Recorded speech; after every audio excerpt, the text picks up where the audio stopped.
the NASCAR Winston Cup points. There you see the storyline there. 110 points. Jeff Gordon back to Mark Martin. 155 behind is Dale Jarrett. Those three will settle it among themselves over the course of the final 3 races of 1997. Down on the pit lane, final pre-race preparations are taking place. Track drying is wrapping up, and Glenn Jarrett is there watching it all unfold. And I'm standing beside of the points leader right now, Jeff Gordon. He will go off in 6th position today in the DuPont Chevrolet. And Jeff, I talked with Ray a little early this morning. He said the things you guys concentrated on, making this car adjustable, get it so you can fix it either way. Well, and that's especially going to come into effect today because with the rain that washed all the rubber off the track, this track is going to change drastically, especially in the first 100 laps. So, you know, we're going to try to make it adjustable. We're going to have to live with it for a little while and see which way it goes, and hopefully we'll make the right decisions at the end. Well, we hope that's true for you. Best of luck to you out there today. The car that he's in today is not the race that he, or not the car that he won the race with here back in the spring. The last time they ran this car was at Bristol. It crashed there. They certainly hope that's not the case today. Here's Matt Yoakum. Glenn, the pursuers, Mark Martin and Dale Jarrett, closing in on Jeff Gordon. But the dark horse Jarrett has been the most productive driver over the past 6 races. He starts second, but the guy back here in third, Mark Martin, is only 110 markers behind Gordon. Mark, you've had a lot of success here in the 90s, the second best driver at the Rock. Can you keep that momentum alive today? Like to. Valvoline team's done a great job this year setting these cars up and getting them ready, and we're just going to see what happens. The track's going to be, I don't know what it's going to be. You know, we'll have to go to it and try to adjust to it and see what we got. The 89 winner knows his title chances sit between a rock and a hard place. Steve Burns. Matt, Bobby Labonte is the man on the pole. He's strapping in right now. Now, here's an amazing stat. 29 Winston Cup races, 18 of which have been won by Ford, 11 by Chevrolet. Bobby, can you break that Pontiac drought today? Man, you know, if you look at the record, Kyle Petty's won a lot of races here, and Ward Burton's done it in the Pontiac, so it's a good racetrack for him. So maybe we can be the one to break that streak today. But we just got to do the best we can in the Interstate Pontiac and hope for the best and stay out of trouble. All right, best of luck. And Eli, 3 Pontiacs in the top 5 this afternoon. So just another one of the stories we'll be talking about as the afternoon continues. Welcome to North Carolina Motor Speedway in the better late than never department. I'm Eli Gold, joined by Dr. Dick Berggren and Buddy Baker. And Buddy, we heard it from Jeff Gordon. We heard it from Mark Martin. We don't know what the track's going to be like, and that's got to be a heck of a way to begin a race. Well, I can tell you one thing you can count on. The racetrack has been washed down, as Jeff Gordon said. What that means is all the oil's washed off the racetrack, all the rubber's washed out of the racetrack. It makes it very abrasive. The tire wear will really be extreme the first 100 miles. Then you start adjusting for later on in the race. Very key to winning here. And that brings us to strategy, Dick Berggren. The crew chiefs, on a day like today in particular, really earning their keep. Yeah, they really will, Eli. And part of the reason is this racetrack just eats tires alive. The cars slow down the further they get into the event. The driver's job is really to try to keep that at a minimum, try to take care of his tires as best he can. But there are going to be a lot of pit stops today, probably some under green, and that's going to put extra pressure on the crews. Now, the weather is warm. It is humid. There still are a few rain showers in the area, but hopefully they won't be a factor. We're closing in on the command to fire engines. The AC Delco 400 from the Rock is next. TNN Motorsports live coverage of the AC Delco 400 is being brought to you by Texaco, a world of energy. By the more than 1,750 AutoZone stores across America. AutoZone, the best parts in auto parts. By Miller Lite, who reminds you that anything can happen at Miller time. And by Goodyear, #1 in tires. Welcome back, everybody. We are live at the North Carolina Motor Speedway in Rockingham, the start of the AC Delco 400, probably another 10 minutes or so away after a rain delay of nearly 24 hours. Those of you who have been enjoying Dallas, we know we have kind of left you in mid-episode. Dallas will be shown again in its entirety at 4 o'clock Eastern time this afternoon. So shortly after our race wraps up, you'll be seeing Dallas again in its entirety. So we apologize for the short offering this morning. Let's take a look at the starting grid for you for today's AC Delco 400. Third pole of 1997 for Bobby Labonte, and Dale Jarrett, 3 consecutive second-place finishes here. Mark Martin won here on Saturday in the NASCAR Busch Series race. There's Ward Burton, whose only Winston Cup win was here in his Pontiac. And then Kyle Petty, he'll be starting in the inside of row number 4. There he is in his Pontiac with 3 wins here at the Rock. And as we see the other qualifiers, Dick Bergman, you've got to say all those Pontiacs, that's what we talked about at the very beginning, so strong at this racetrack. Yeah, they really are. They've got 9 wins in the last 19 starts here. They could be very strong today. They've got more spoiler. The nose a little closer to the ground than everybody else. Could be a Pontiac day. You just saw Dick Trickle. He turns 56 today. There's Ricky Rudd, last year's winner, alongside Derek Cope there in row number 7. David Green led his only NASCAR Winston Cup lap in his first start here. And there's Chad Little, his best qualifying effort in his 6th visit to this racetrack.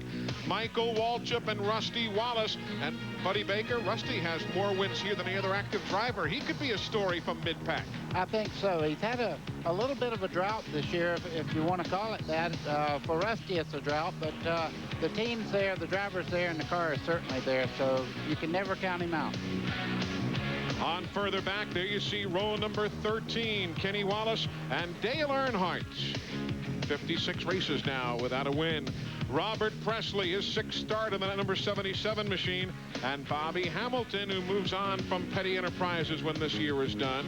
Jeff Green, Lake Speed. There in row number 15, Morgan Shepherd and Steve Park. Is this an easy track for a newcomer, Buddy Baker, like Steve Park, or a tough track? Well, anybody but Steve Park, I'd say yes, but he adapts so quickly because of the various types of race cars that he's driven. I'll give him a good shot today. Steve Grissom and Kenny Schrader in row number 19. Kenny was 4th at Talladega. Ernie Irvin, 4th in last year's race here, and Jimmy Spencer, who was 10th a season ago. First provisional start of the season for John Andretti. Greg Sachs, his 250th career NASCAR Winston Cup start today. And Darrell Waltrip, shotgun on the field, his 50th start in Winston Cup racing here at the Rock. We're inside of 2 minutes away from firing the engines. The spotters are in place atop the grandstand tower. Glad you're with us. We're back in a moment. The command has just been given to fire the engines, and the aerial shots you'll be seeing today are courtesy of Durashine Advanced Auto Polish. Just wipe it on and hose it off. Durashine, now available at Pep Boys, Western Auto, Kmart, and Target Auto stores. Well, the fans have come back. About 80-85% of capacity here today, and many more still trying to make their way in.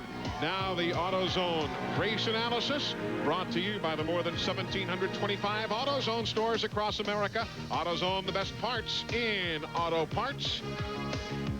There you see the numbers. 197 laps will be halfway today, though the weatherman says we'll be able to go the distance. Hopefully, the weatherman knows his business as we get set for the 65th race ever here at the North Carolina Motor Speedway. Buddy, let's talk about the racetrack with the Ford track description. An easy oval, a tough oval, how would you categorize it? Okay, first thing you got to look at the difference in the 2 corners. One's a little bit more banked. The front straightaway is certainly different from the back straightaway. You have a dog leg on the front straightaway. Coming out of turn 2, that is definitely a place that you have to be careful. That has gotten more drivers in trouble than any place on the racetrack. Coming off of 4, a lot of things happen. As you can see, with the straightaways are even banked 8 degrees here. So if you get in trouble on the straightaway, you hit the outside wall into the inside wall. That first race here at the track, the Peach Blossom 500. Today, it's the AC Delco 400. Glad you've come back to the track, and glad you've come back to TNN to join us. The green flag in a moment. There's a good look at the North Carolina Motor Speedway in Rockingham, and bit by bit the grandstands are filling. Normally on Mondays you'll see a big crowd come back right off the get-go, but it was raining heavily until mid-morning here today, and a lot of the folks took their time. Now when it's starting to clear up, they have all made their way to the racetrack, and I'm sure within the next few moments every seat will again be filled. There's NASCAR official Jimmy Cox with the indication keep yourselves in line as you pull off onto the racetrack. Glenn, everybody, I dare say, is relieved. If nothing else, we're finally going racing. Yeah, that includes everybody down in the pit area. These guys wanted to get this done so they could get on to Phoenix. You know, I want to expand a little bit on what Buddy and Dick were saying earlier on about tire wear. It is critical, particularly early. Look behind me here in Bobby Labonte's pit. They got 7 sets of tires mounted up. There's a new set on the car, and there's another set along pit road. What the crew chiefs are telling the drivers right now, early on when that racetrack gets green, it's going to feel good. Do not overdrive the car. Do not get in the corners too hard, because you will be able to, but it will grind the rubber off those tires. Talked to Larry McReynolds this morning. He said he really had to keep pounding that point home to Dale Earnhardt, because Dale likes to get in the corners so hard here. They got to take care of them early on so they can get a true reading on what the car is doing. And Glenn, Mike Beam echoed those sentiments. He is Bill Elliott's crew chief. It's been a good weekend for Bill Elliott. He qualified 8th, and their team won the annual Unical Pit Crew Championship. But Mike Beam said the same thing. He's worried about the tire wear, telling Bill to take it easy. They're very apprehensive about the pace early in the race. Now let's check in with Matt Yocum. The biggest hindrance today for Ernie Irvan could be he has to pit on the backstretch. The same place he pitted back in the spring. He had a car that probably could have gone to victory lane, but every time he pitted in first or second, he came out 10th or 11th.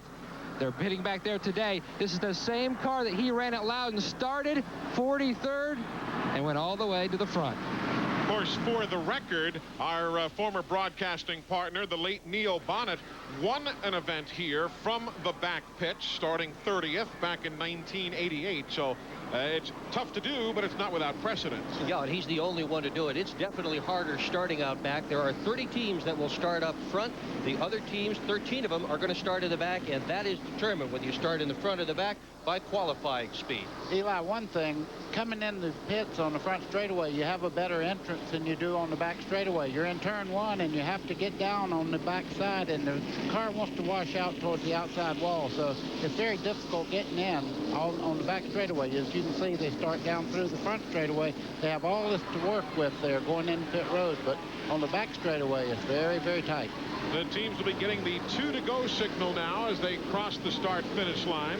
Those who are not here today, the fellows who failed to qualify, Ed Berrier, Kenny Irwin didn't make it, nor did Brett Bodine. And for the 12th time this year, hate to see Dave Marcus not on board for the start of today's AC Delco 400. Taking a look at the onboard cameras that we'll have for you, Morgan Shepherd, who has run here many, many times and has run well here at the Rock. He'll be taking us through the field. Mark Martin, very much a part of that NASCAR Winston Cup Series point championship. He'll be giving us a ride around in the Valvoline Ford. Rick Mast, starting midfield, will be riding shotgun with the Remington team. There's Kenny Wallace. He starts 25th today, and we'll be riding with him. Bill Elliott, as you heard earlier, winning the Unical World Championship Pit Crew competition the other day. And the man who has more points on super speedways this year than anyone, Jeff Burton, starting 11th, will ride with the Exide Batteries Ford. Youngest driver in the field today, Jeff Gordon. He drives car number 24. Oldest driver in today's race, Morgan Shepherd, at age 56. Tied today by Dick Trickle, who celebrates his 56th birthday today. His crew chief, Tom Baldwin Jr., has a birthday today, and there's all sorts of birthdays going on down there in Junie's pit. It's definitely party time. It'll be party time for Rusty Wallace if he can win today. Nobody has won more races than he has of the drivers in today's event. He's won 5 times here. Well, you can see Ford there. They're leading in points, and they've already closed out the manufacturer's championship. We have 20 Fords in the field today, 15 Chevrolets, and 8 Pontiacs. So there you have all the numbers that you could possibly want. And finally, about 23.5 hours behind original schedule, we are set to go racing live here on TNN Motorsports. We'll be with you next week in the Valley of the Sun. We'll have the race from Phoenix, so we'll be taking you down the stretch here towards the crowning of the NASCAR Winston Cup Series champion. Eli, Bobby Labonte is a very big favorite today, and for the reason he's been second in the past 2 races. Look for him to really go today. I wouldn't be a bit surprised to see him win. We are about set to go. It is a heavy overcast afternoon. There is still rain in the area. They're coming out of 4. But right now, to drizzle. We are about set to go green. Ready, ready, ready, green. Green is in the air, and we are going racing in the AC Delco 400, 400 miles, 393 laps.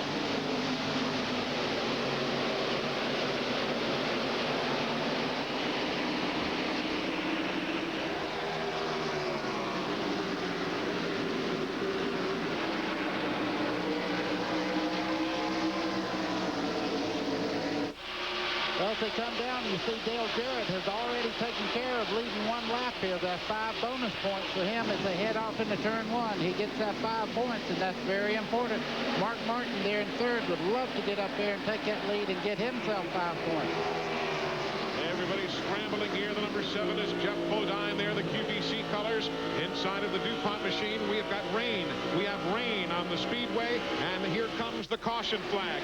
1 lap in the books, now 2, and Dale Jarrett is at the stripe with the lead, but we have rain. We have rain 2 laps into the AC Delco 400. Now, the radar seems to show this as nothing more than a little green blip on the screen, we are told. So hopefully this will be a very short period of caution. Watch what happens here to Jeff Gordon. We just saw some smoke come up. Wow. He tagged the wall. Pretty hard there coming out of turn 2. That's the one spot I told you about.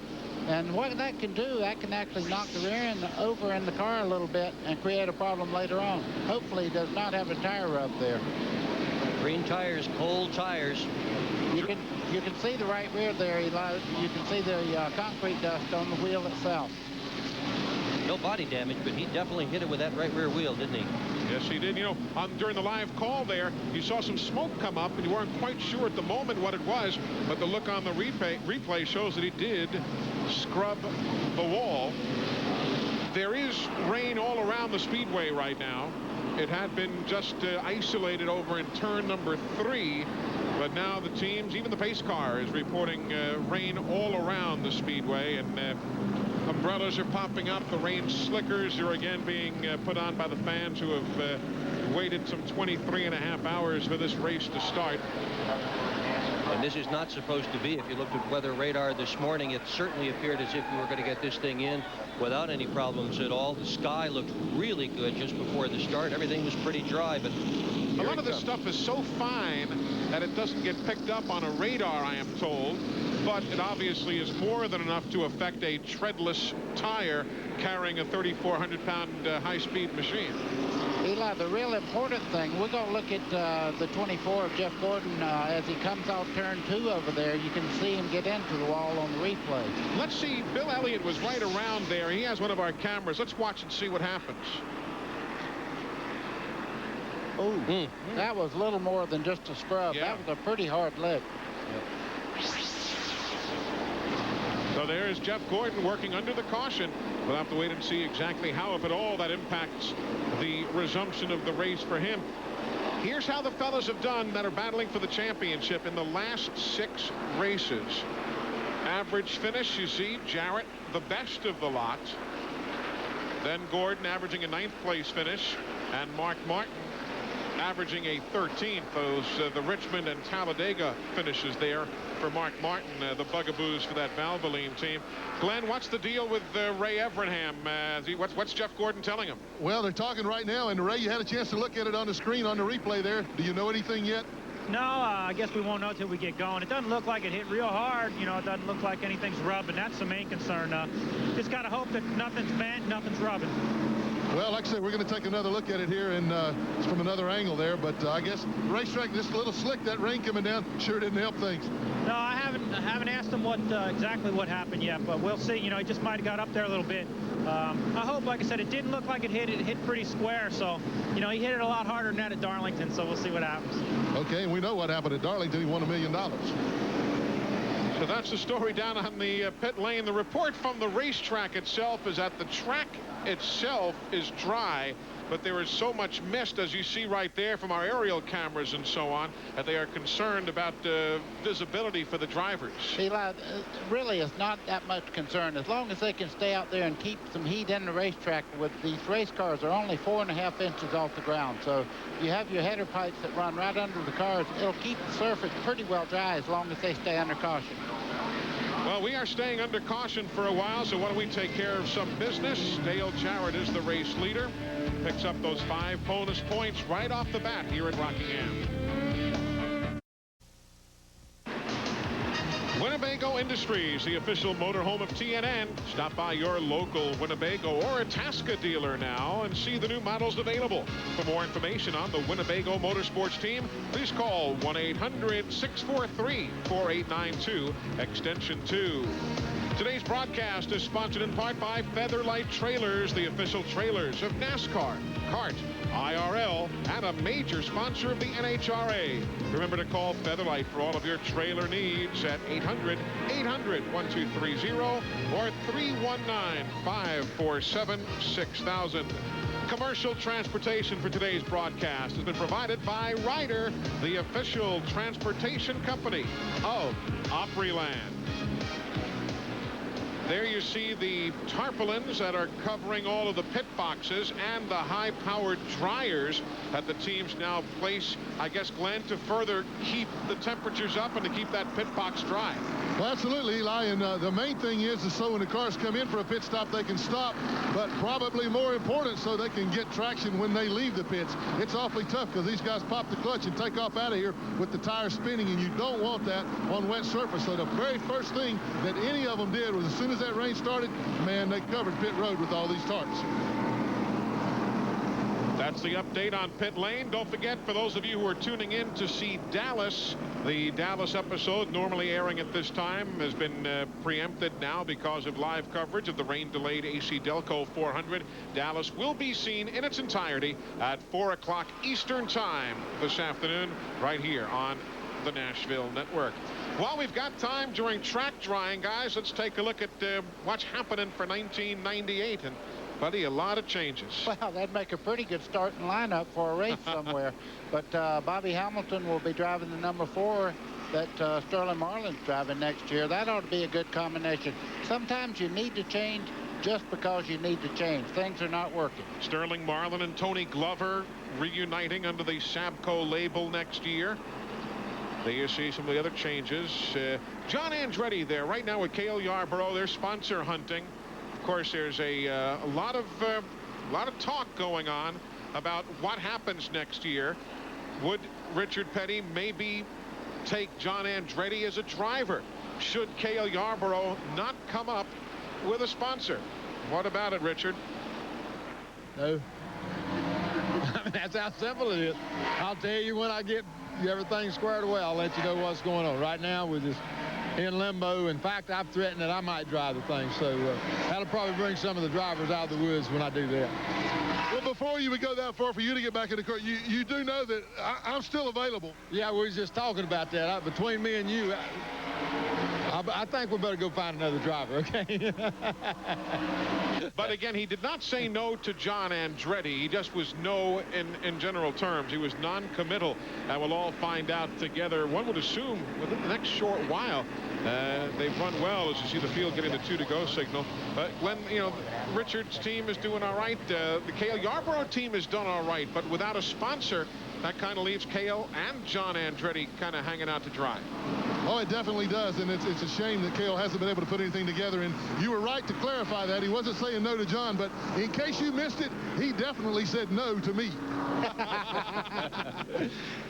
Some crew chiefs are going to be jumping around as well. Ricky Craven's car is looking for a crew chief. They're looking outside the organization to help fill that spot. And there are some others that are going to jump back and forth.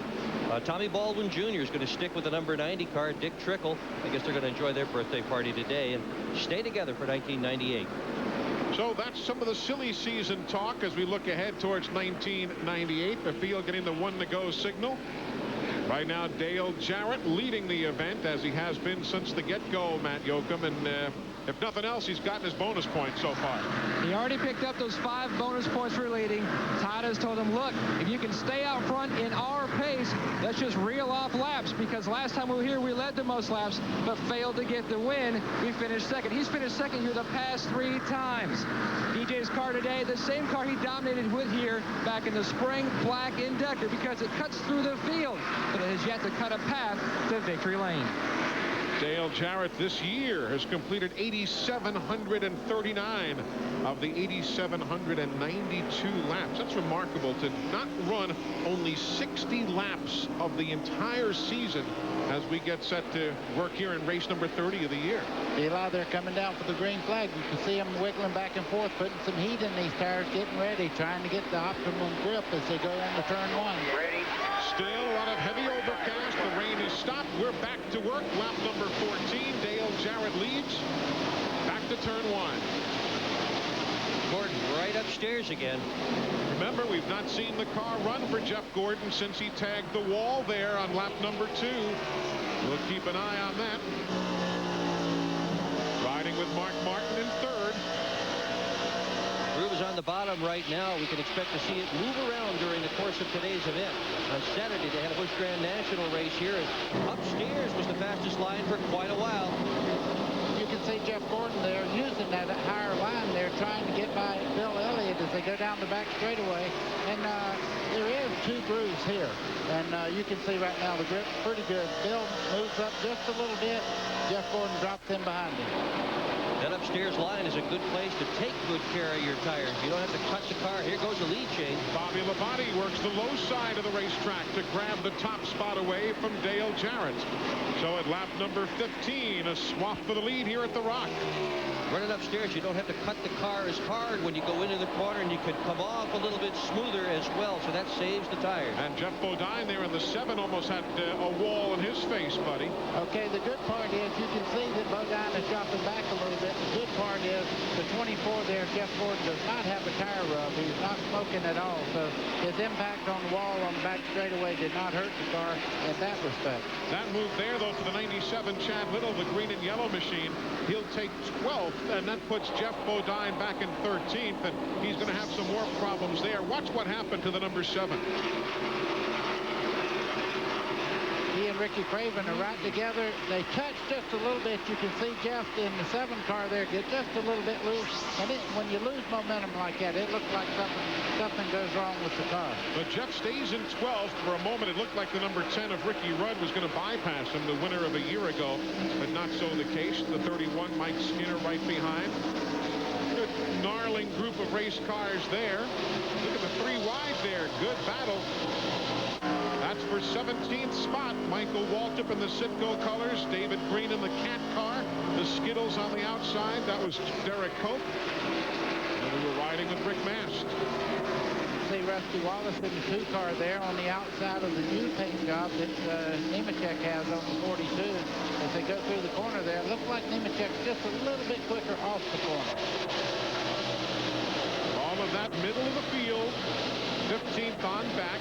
Earnhardt there at the very right of your screen. Just might have gotten a quick look at him. He's back of that pack in 28th position. There's the number 3, a 3-time winner here, Dale Earnhardt.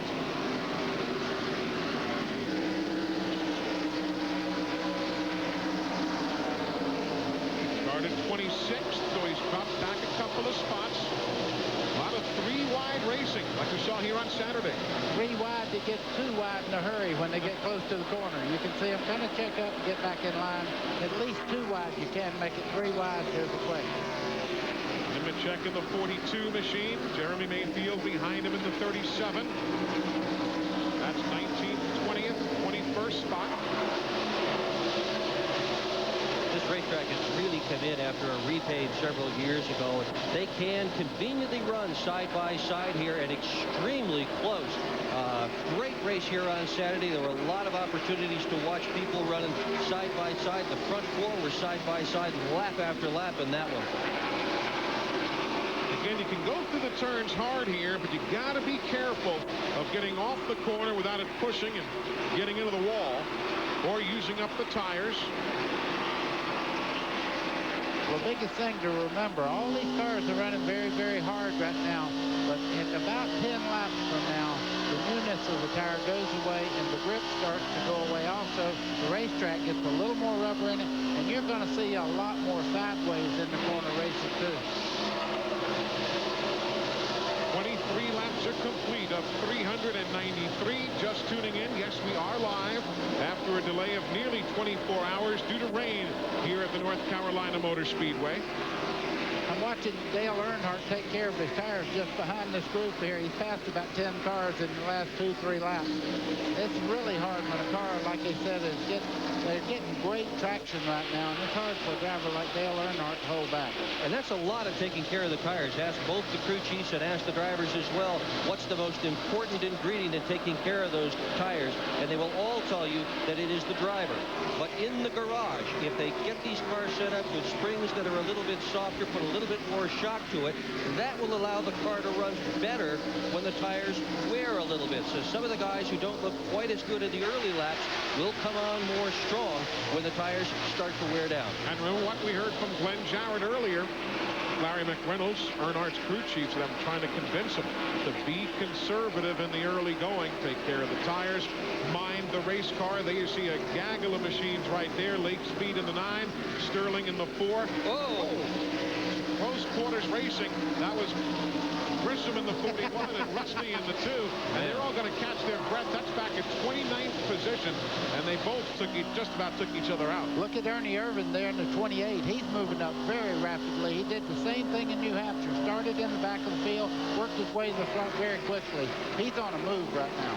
He's on a mission. That was the slowest car in qualifying of all that took time. And Ernie managed to get into the field. He's pitting on the backstretch, but he's running, as always. Ernie Irvin heading to the front. He's in 33rd right now.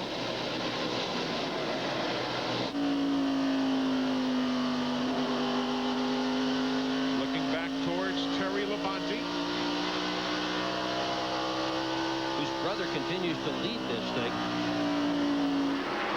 There you see the spread. Bobby Labonte in that green Interstate car. There's second place Dale Jarrett with Mark Martin wanting a piece of that spot. That's second and third right there, but just behind him is Kyle Petty, and we know he knows how to get around this racetrack. He's won here many times, and the Pontiacs right now are beginning to move up just like everybody expected before the race started.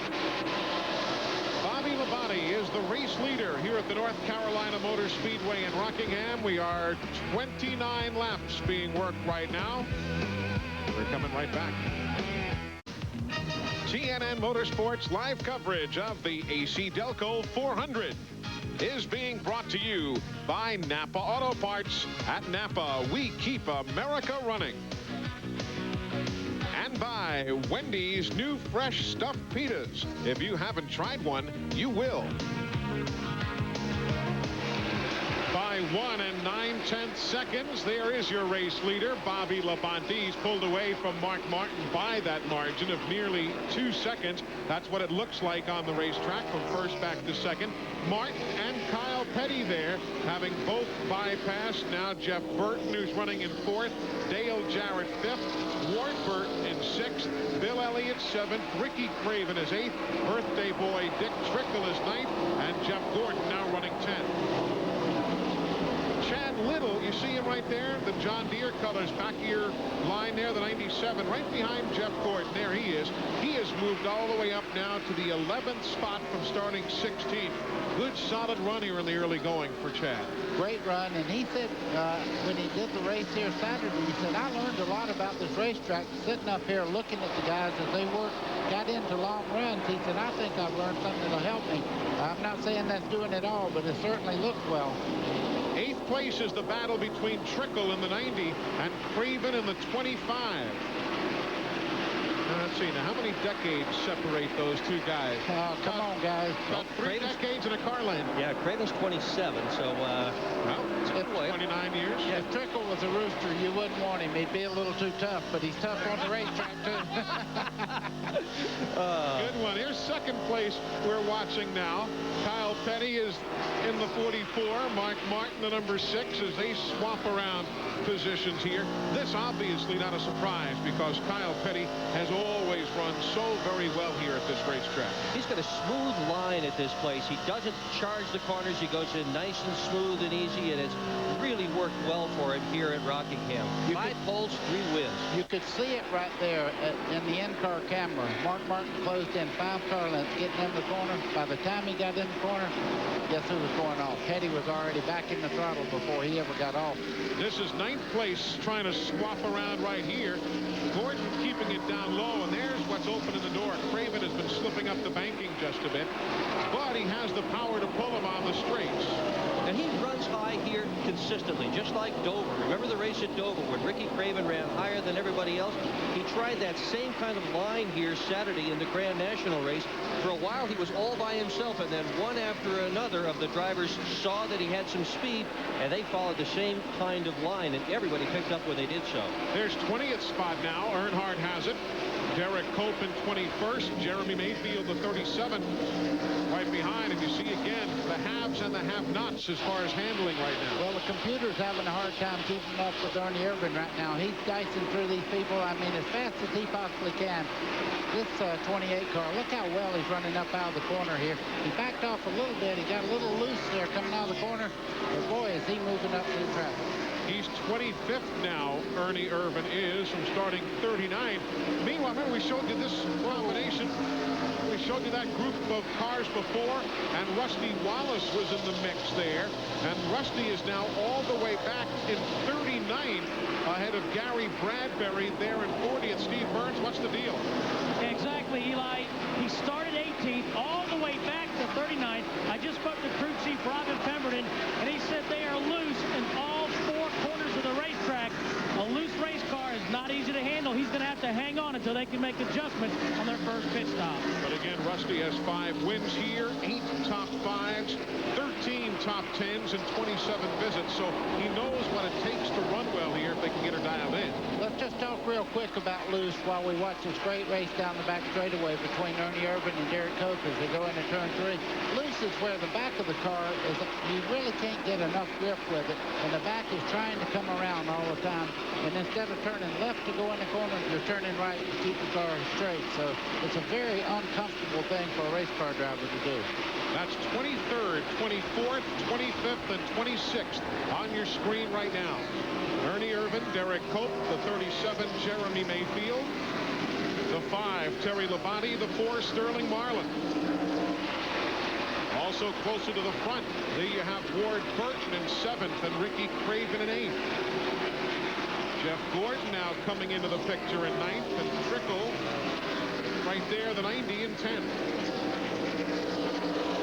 Gordon's using a lot of racetrack right now.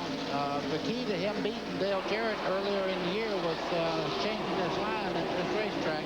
And he'll look for a place that the 24 will run the best, and he'll change all day long. You see very high in the corner there. Watch the drive. He gets off the corner on the back straightaway here. One other little stunt that they pulled here in February that helped them win the race recall is they did not start out with the fastest car, but all day long, every time they went into the pits, Ray Evernham and the Rainbow Warriors put the wrench on that car, got the tire pressures right, and eventually they got adjusted in. The point you got to remember, though, is one particular car stayed right on the white line on the bottom of the racetrack. That Gordon car was from the top to the middle to the bottom all day long, and he found a place that was quick. That's what racing dirt tracks will do. Run around, search, try the high line, try the low line. Gordon's done plenty of that. See Michael Waltrip there. He's already in the Harry Gant lane, which is about 3 or 4 inches off the wall. They're using a lot of the racetrack right now, and the main reason they can do that, there's no debris on the outside of this racetrack. It's been washed down. There is your race leader by now 1 7/10 seconds. So Kyle Petty in second now, taking 2/10 of a second off the lead that Bobby Labonte enjoys. Still early here at the Rock. Personal source for all things country, and if you have any questions about NASCAR racing, we'll get those questions answered for you by our racing experts. They'll be posting their responses to your emails daily. Just check out the Motorsports Racing News section of country.com, your personal source for all things things country. You could just see Jeff pass Jeff then. Jeff Gordon got by Jeff Burton. That's him leading the group up there. See Bobby Hamilton there and Ricky Rudd as they go through the corner. You see 41 cars remaining on the lead lap. The leader is Bobby Labonte, having just gone around Gary Bradbury and Kenny Wallace. There you see the interval from the first three. Bobby Labonte in that green machine, then Kyle Petty and Dale Jarrett. Let's go to the pits. Well, guys, I'm down in Bobby Labonte's pit. Sorry for the delay there. I was talking to one of the crew guys, and Bobby has reported to crew chief Jimmy Lakewell the car is just a little bit loose. That's one reason he's able to run so fast. The car is just a little loose. It's real free. We're talking about lowering the track bar on the first pit stop. We're trying to snug him up just a little bit. The interesting thing is we're looking at lap time. He started off at the beginning of the race when he took the lead, 24.80 seconds. Now the last lap time, 26.75, almost 2 seconds difference. Here's Matt. The man on the move is Dale Jarrett. He'd fallen all the way back to fourth with a tight race car, but now the car is beginning to come into his liking. He's already made it back up to second. He passed Kyle Petty, who a lot of people thought would be the dark horse today. His car great on long runs. The DJ's even better. He's now beginning to reel in the leader. Although on the computer, the quickest laps consistently are being turned in now by Jeff Gordon. Most everybody else at 139.8 miles an hour. The 24 cars, he gets set to go by Kenny Wallace. He is at 140.1 miles an hour, with Michael Waltrip and Dick Trickle second and third, at least on the clocks, as far as the quick laps are concerned. Terry Labonte's also turning in some quick laps. Recall, he started way in the back of the pack, but he's running well now.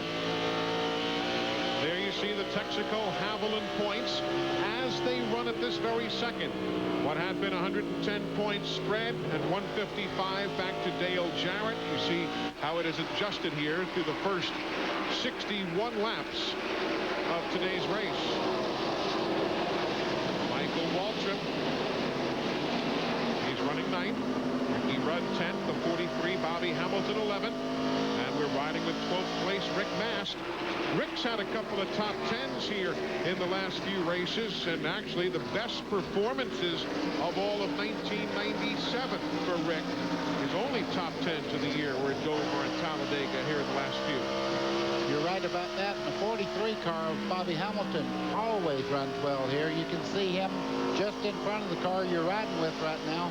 That's Rick Mast we're riding with. As they head down the back straightaway, you can see Hamilton's car looks very stable off the corner. And Bobby Hamilton led 36 laps here in the spring, you might remember, if you were with us on TNN Motorsports. The leader is in traffic now. There's Bobby Labonte, the green machine. He is the race leader. He's got David Green ahead of him in the Caterpillar colors.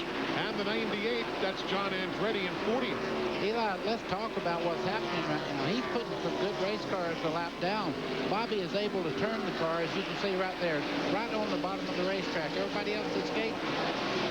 Meanwhile, look at this battle. This is a dandy at 17th spot. And Skinner in that number 31 car has got to bring that thing home with all four fenders on it. It seems as if everybody has been looking for Skinner, and if there's a car to hit, he's been the one. So he has set out with a mission today, which is to bring that car home in one piece. If he can't, he's going to have a good finish. He runs well here at Rockingham. Now riding with Bill Elliott. This is 5th, 6th, and 7th from Elliott to Jeff Gordon, the DuPont car. In the right-hand side of the screen, that white car on the apron, that is Mark Martin. Mark was all the way up to second. Now he's dropping back through the field there. I think maybe that hard run right at the first of the race, he may have used up some of his tires there. Yeah, he's being bypassed still while we ride with Bill Elliott. Again, Gordon and Jeff Burton, who has been the hot shoe on super speedways all year. This is for 4th. Mark Martin's really starting to backslide now. Rick Mast is right behind him. That's 10th place. Ricky Rudd there in the Tide car. That's 11th. How important are the tires in the last 50 laps? We have dropped 10 miles an hour. That's what's happening to the tires. Doesn't mean the tires are bad. This is an exceptionally abrasive racetrack, and that's the problem. They just slow down. It's the only way it can be. Let's go to Matt. An update on Mark Martin. His car has moved to the tight side, so they are dropping back, waiting to their pit stops, which hopefully will come around lap 85. But this is going to be a monkey see, monkey do. Everyone is waiting to see what the leader will do. And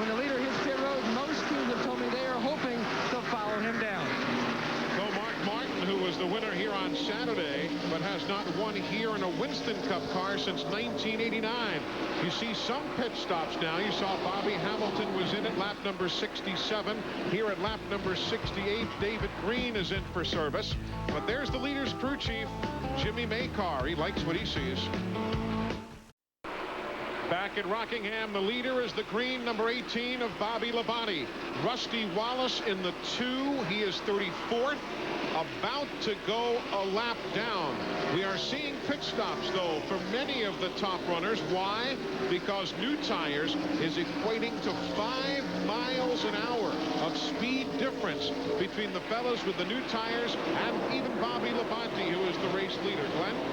Oh, exactly, Eli. And Kyle Petty came in and took on 4 tires and a slight chassis adjustment while we were away. And you're exactly right. As I said a while ago, 2 seconds difference between lap 15 and lap 55. In 40 laps, the tires fell off that much. It's just because of the abrasive surface here. Ricky Craven has got a 4-tire change. He's down and away. He took Morgan Shepherd by. We expect to see Bobby Labonte in the next couple of laps. They've got the stopwatch on him. They know how much they're losing. Dale Jarrett has closed in right on his rear bumper now, and Jeff Gordon's catching him. In fact, Labonte's crowd is getting ready, so they should be here within the next lap and a half. Ted Musgrave has been in for service. Derek Cope, Morgan Shepherd, Hutch Strickland, Craven, Joe Nemechek, and here comes the leader now. So Dale Jarrett takes over the lead as Bobby Labonte comes in for service at lap number 75. Glenn is there. And this is exactly when they told me that they would come in. And you know what's ironic about this? This car particularly consistently gets the best fuel mileage of any car out here. And they can run 100 laps or better on fuel, but they're out of tires, so they got to stop. They can't afford to give up that time to the cars that have already stopped. They're around to the right side now, putting the right sides on. Here they come to the left. This trouble there getting the jack up, but that's not too bad. And the left rear is just now going on. This pit stop not one of their best. 23.4 seconds. That's slow for them. They lost about 3 extra seconds there. Ward Burton also in the 22. Same thing. They're going to the left side now. They did make a slight chassis adjustment on the car. So this is the first opportunity they've had to look at these cars to make the adjustments. Ward Burton down the way in the MBNA Pontiac. So pit stops good for some, not quite as quick for others. Dale Jarrett is the race leader.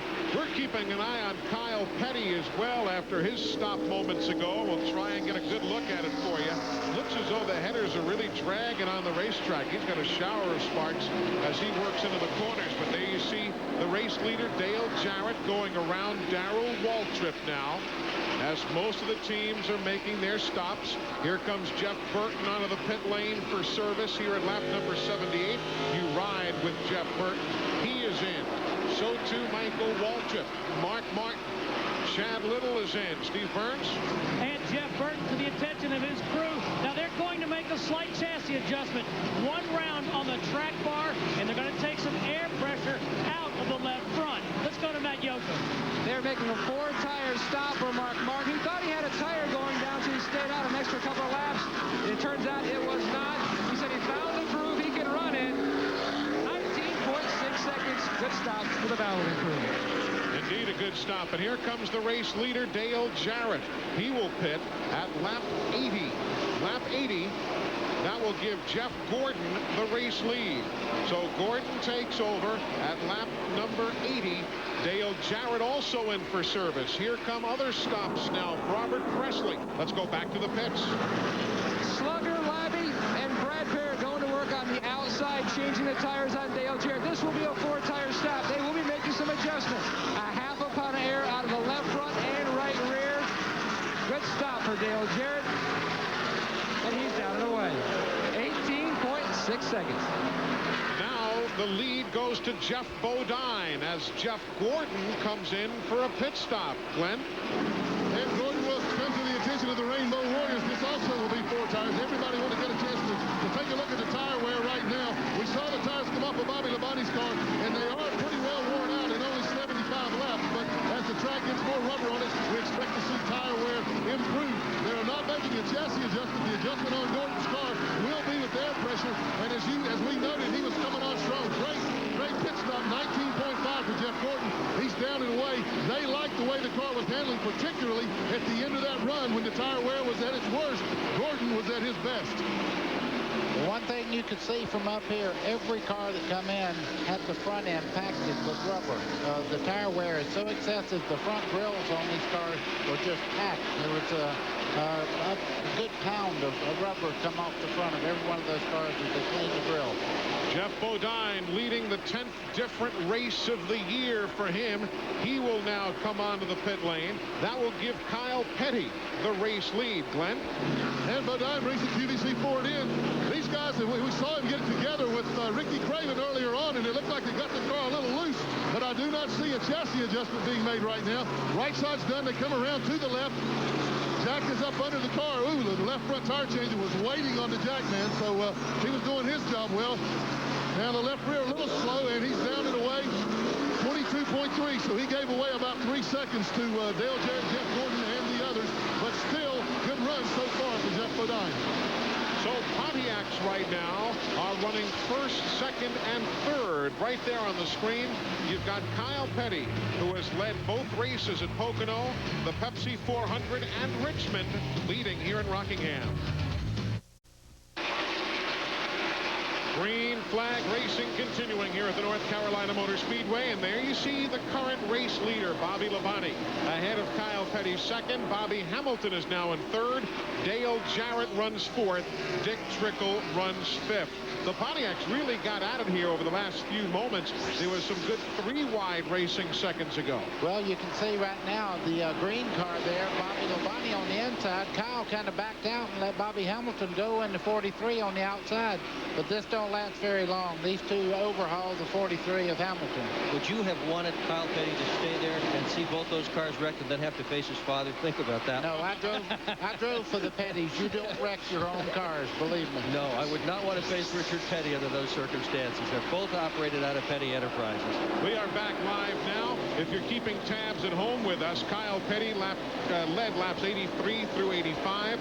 Bobby Hamilton led 86 and 87. And then Bobby Labonte takes over the lead again at lap number 88. Of course, he knew this was coming too. He runs well here. He finished second at Charlotte, second at Talladega, got the great pit service there, was in on the lead, came out with the lead. There you see Jeff Gordon. He had a tougher stop, as we told you earlier. Here's one for you to think about. Kyle Petty won 5 poles here. He won 3 races here. And he had 2 different crew chiefs, but he had one engine builder, John Wilson. Guess who built the motor in that number 18 car? John Wilson. He is the common denominator to Kyle Petty's success with the car that's leading the race right now. There's 12th place, the number 6 of Mark Martin, the 10 of Ricky Rudd, the 31 there of Skinner. He is being shown a lap down at this stage of the afternoon. Let me correct myself. Skinner is being shown on the lead lap right now. And I go, whoa, did you see the 6th car Mark Martin get sideways off turn 4? I hadn't done that today. I thought I'd go ahead and get it in there. Well, we're a day late. You might as well. Skinner's having a good run here today. Yes, he is. There's somebody else having a good run. We're going to get to him in a few minutes, but I'll tell you, we have one car that's really doing a great job out there right now. I've talked to the people in the truck, and we're going to show him. Going to let us in on your secret? Yeah, I'm going to keep it a secret for a moment or two. Glenn Jarrett, what was the deal with Jeff Gordon when they made the pit stop? Well, we finally get a chance, Eli, to take a look at those tires that came off the right side. You can see where he's gotten into the wall. Now, oddly enough, I expected to see this kind of damage to the rim on the rear tire, but this is the right front. So he banged it up a little bit. It did not lose any air. If I can get Brad to come around here and show, look at all the paint and stuff off the wall from the right rear tire here. It beat up the rim a little bit, but it did not hurt the car. In fact, after that, boy, in the last part of that run, he came on like gangbusters. So they don't think there's any damage right now. Everything okay. Tire wear is good. Here's Matt Yoder. Mark Martin's pretty happy with how his car is handling. It's a tad loose, as Buddy Baker said. You can see the car kick out a little bit. They're just going to be content and ride and let the car come into him. Mark has found a groove that he is happy with, and that is where he will ride. Steve Burns. Matt, Dale Jarrett, we just looked at his tires. The left front was worn pretty badly, probably more than they wanted to be. They made an air pressure adjustment to see if they could correct that situation. They see who was strong on the the pit lane in the stops that actually lasted from lap 69 through lap 82. That was the window of opportunity that the teams took advantage of. There you see Jeff Gordon grabbing 11th away from Ricky Rudd in the 24, Rudd in the 10. I'm going to talk about the guy. We're not showing him right now because the racing's so good right now with Jeff Gordon, but Dick Trickle is in 5th place and doing a great job in the Junie Donlevy car. I just wanted to give him a call because I know how tough it is with the group and all. They're really coming together, and I would expect Trickle before too long, maybe to surprise everybody and win one of these things. And of course, a great runner-up position here on Saturday. There's Dick Trickle in the Heilig-Myers Ford, Craven in the 25, and Trickle right behind him in the 90. And that is going to be a good battle for 5th spot as they swap around here just a bit. Right at Wisconsin Rapids, Wisconsin. In fact, the whole state claims this guy. They all want him to be from their hometown. There is the race leader. Bobby Labonte took over the lead most recently at lap 88. We have just passed lap 100 in a 393 lap race. Welcome back to the Rock. There is the race leader, Bobby Labonte. He has 3 9/10 seconds on Kyle Petty, 4 3/10 seconds over Dale Jarrett, and there is the battle for second place happening even as we speak here at the start-finish line. Eli, that wasn't much of a battle. When DJ got there, Dale Jarrett in the 88, he just went right by the 44 of Kyle Petty. Kyle didn't even put up a battle there. I think Kyle's on a mission to save those tires and run fast later on in the run. He just wants to run fast. He wanted to leave this morning on his motorcycle to go to Phoenix, Arizona. There were a whole bunch of them. Robin Pemberton was one, and the rain has caused either a delay or a cancellation of that trip. He wants to get out of here, get going to Phoenix on the bike.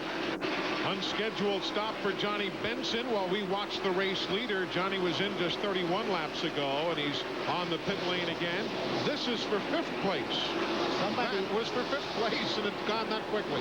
I tell you, that 25 is red, and it's painted appropriately.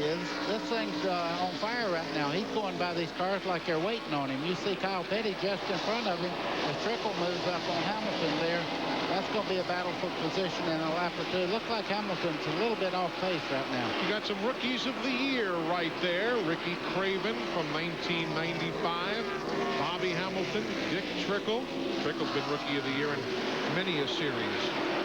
He's been a rookie, a senior member of every racing fraternity that I can think of. But let me tell you something. Don't worry about him being a few days older than these guys. He is a fine race car driver. Look at this, getting right by Bobby Hamilton. Of course, Hamilton, remember, he pitted way early. He started the pit stop sequencing at lap 67. Others didn't stop until lap 82. And I think now we're starting to see the tire wear begin to become a factor for Hamilton. It can work out really well if you pit before everybody else. If you then get a caution flag and you get your new set of tires on with everybody else, you can gain some ground doing that. But we've gone green today. We haven't had that situation develop so far, so pitting early really hasn't helped a whole lot. Eli, you can see Mark Martin's off just a little bit. He's been dialing in, trying to fix this car all day long. He's got to condition the car. No trouble. Jimmy Spencer gets out of control. There's awesome. And Ricky Rudd got a piece of it, too. They were running 11th and 12th. Caution on the speedway at lap 112. There's Ricky, the defending champion of this AC Delco 400. 11th and 12th. Rudd and Spencer were running as they tangled midway down the back straightaway, and caution for the second time. The first caution was at lap 2 because of rain. Now here at lap 112. The leader is Dale Jarrett. You see clearly Spencer okay, unbuckling his helmet. Ricky Rudd has limped the Tide machine around towards the garage entrance on the main straightaway. Let's take a look at what happened, guys, and figure out who did what. Eli, turn 2 again. You see right there, that's Jimmy Spencer on the outside. He comes off the corner, gets into the outside wall. Here comes Ricky Rudd. He gets collected in the exchange there. He knew he was going to hit it too, buddy. You see the brakes lock up? Spencer smoked the brakes just before he hit that wall. The car kind of wiggled on him. You know, it looked like something may have gone wrong with the right side of the car there as he was coming off the corner. I noticed smoke, and then That sometimes, though, you can come off wide there and get in the loose stuff on the outside there, and it'll sweep you right into the wall. Here they all come. Everybody's going to pit. Let's go to Glenn Jarrett. He's down in the leader's pit. Bobby Labonte comes down in the Interstate Batteries Pontiac. I was trying to get Jimmy Maycar, the crew chief's attention to see if they were going to make another chassis adjustment. Wow, I just got hit in the head with the signboard there. didn't hurt me. Right side tires, I don't see a chassis adjustment, so evidently they're going to do it with the tire. Ward Burton comes in behind him. Let's go to Matt. Dale Jarrett's car had gone to the tight side again. They will not make a wedge adjustment. Just fix him up with air pressure, and he's down and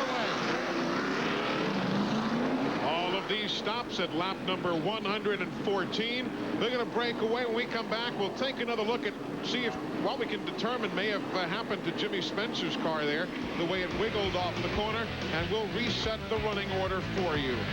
Caution for the second time at Rockingham.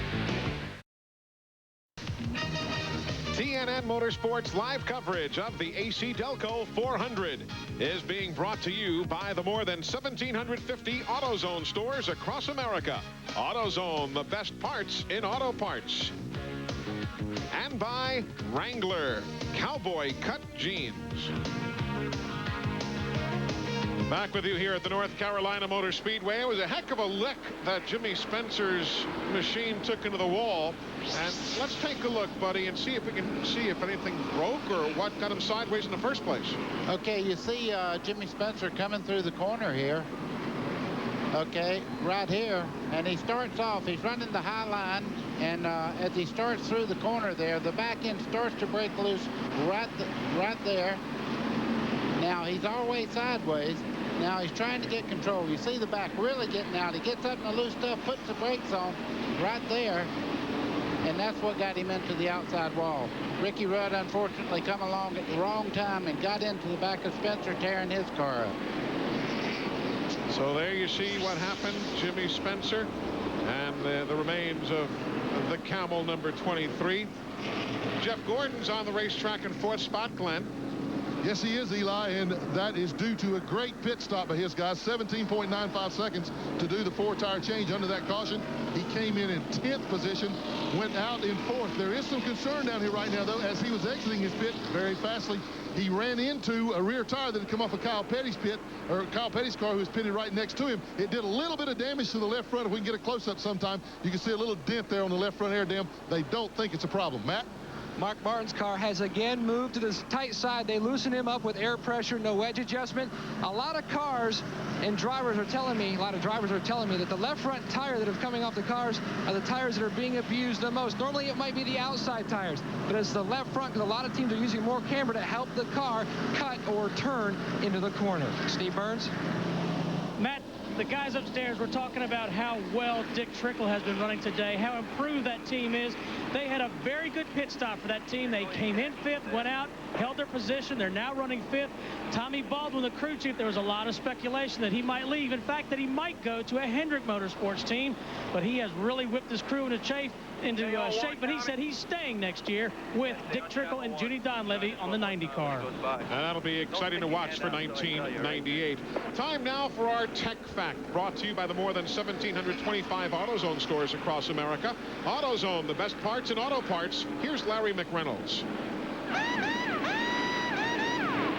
Track time in practice before qualifying has become so important and so limited that we're continuously trying to come up with ways to maximize our time on the racetrack. Now, we know prior to qualifying, to run as fast as we can, we need to put as much tape as we can on the front end to really make it run fast down the straightaways. To do that, you have to have cold water in the radiator. What we've come up with is this cool-down machine. It's basically an inline radiator that has cold water in it. What we'll do, we'll plug these fittings into the top radiator hose, cut the machine on. It basically pulls the hot water out of the engine and radiator, puts it in the machine, transfers the cold water back into the race car. Where before we maybe could make 2 practice qualifying runs in an hour, we now can maybe make 5, and that just lets us find more ways that we can maybe run faster and have a chance of sitting on the pole. Plus, it won't make near the mess in the garage area with water running everywhere.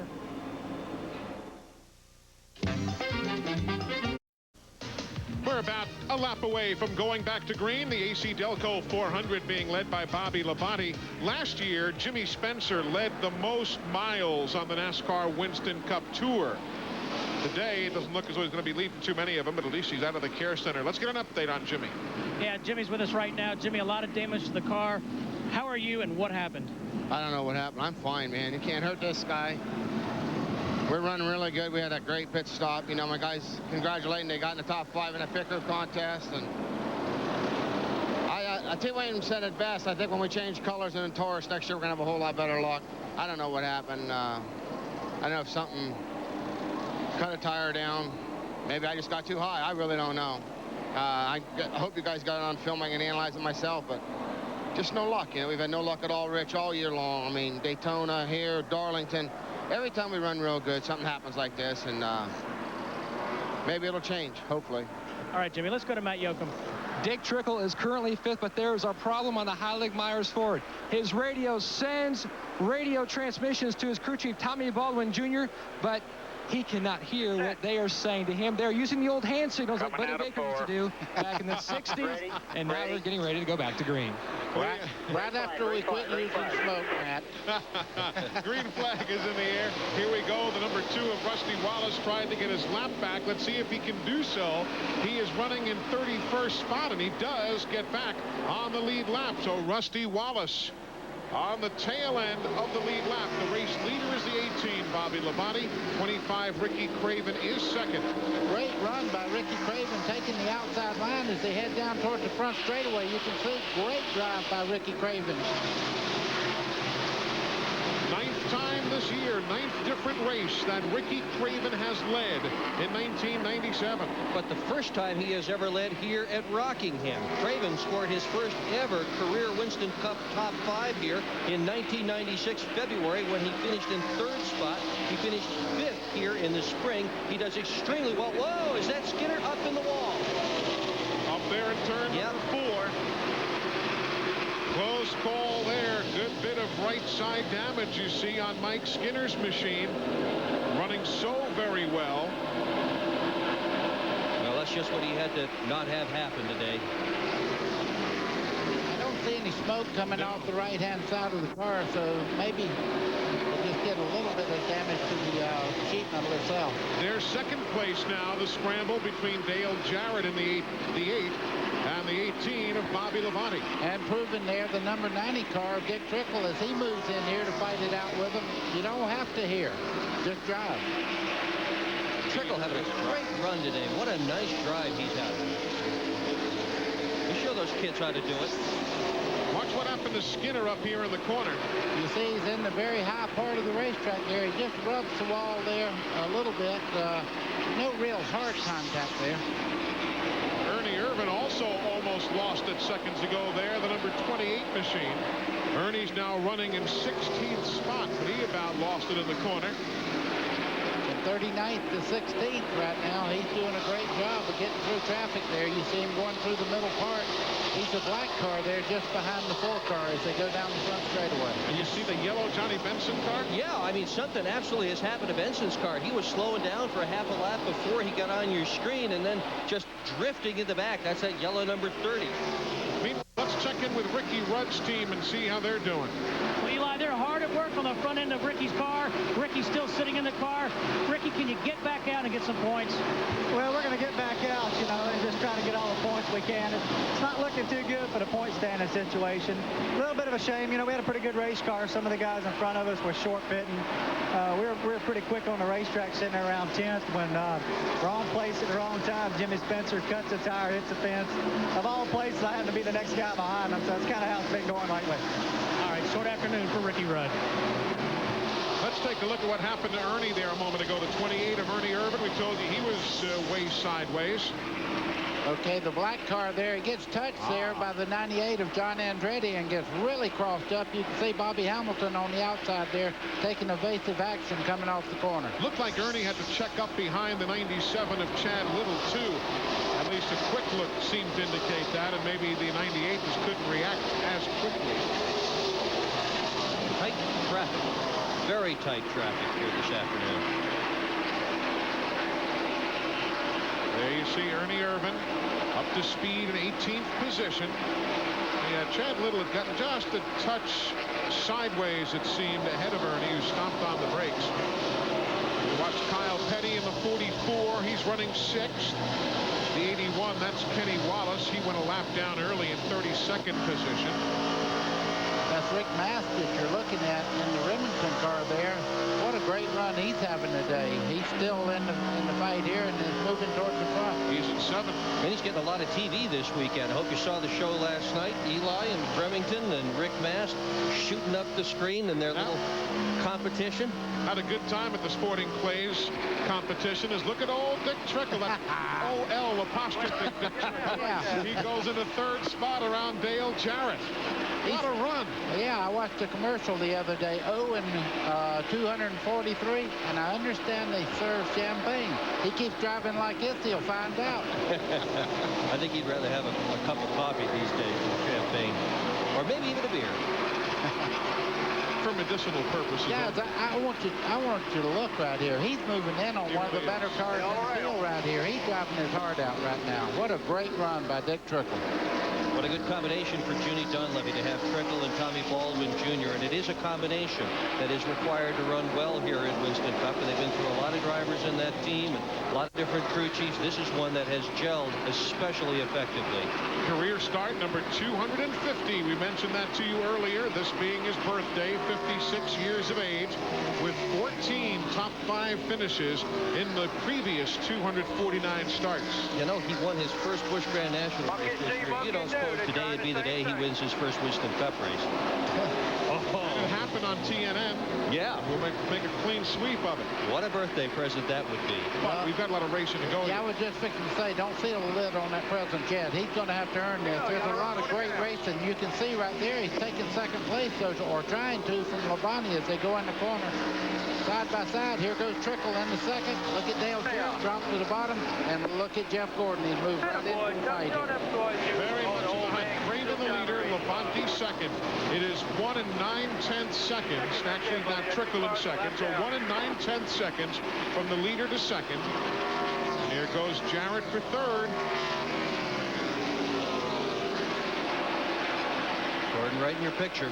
You know, I would have to speculate, as good as Labonte was running earlier, they may have changed the air pressure just a little bit and went overboard. They would probably have to adjust that car back to get it as good as it was the first 50, 75 laps of this race, because he's dropped in position pretty quickly now. You know, that's the same car he ran at Charlotte, ran so well with, and had that little problem in the middle of the race where he wound up sideways with the thing. Finished 2nd, but that car can be what you call, Buddy Baker, a rocket ship.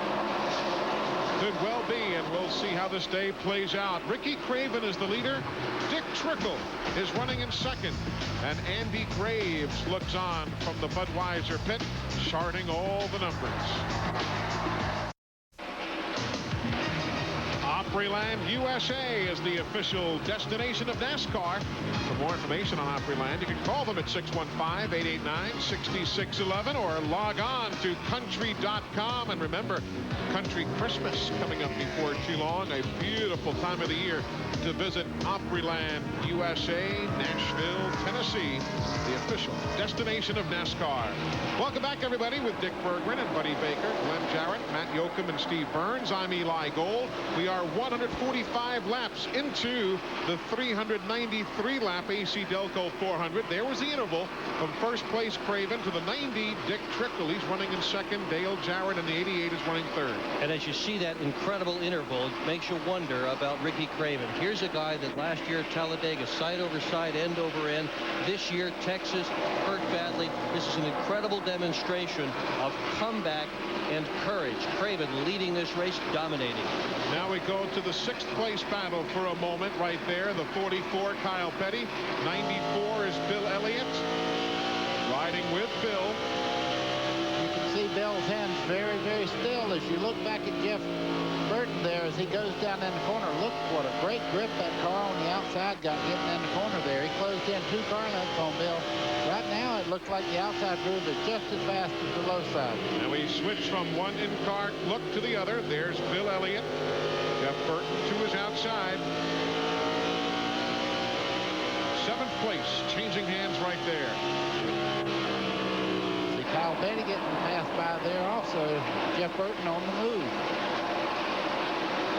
The man who has amassed more points on super speedways this year than any other driver, Jeff Burton.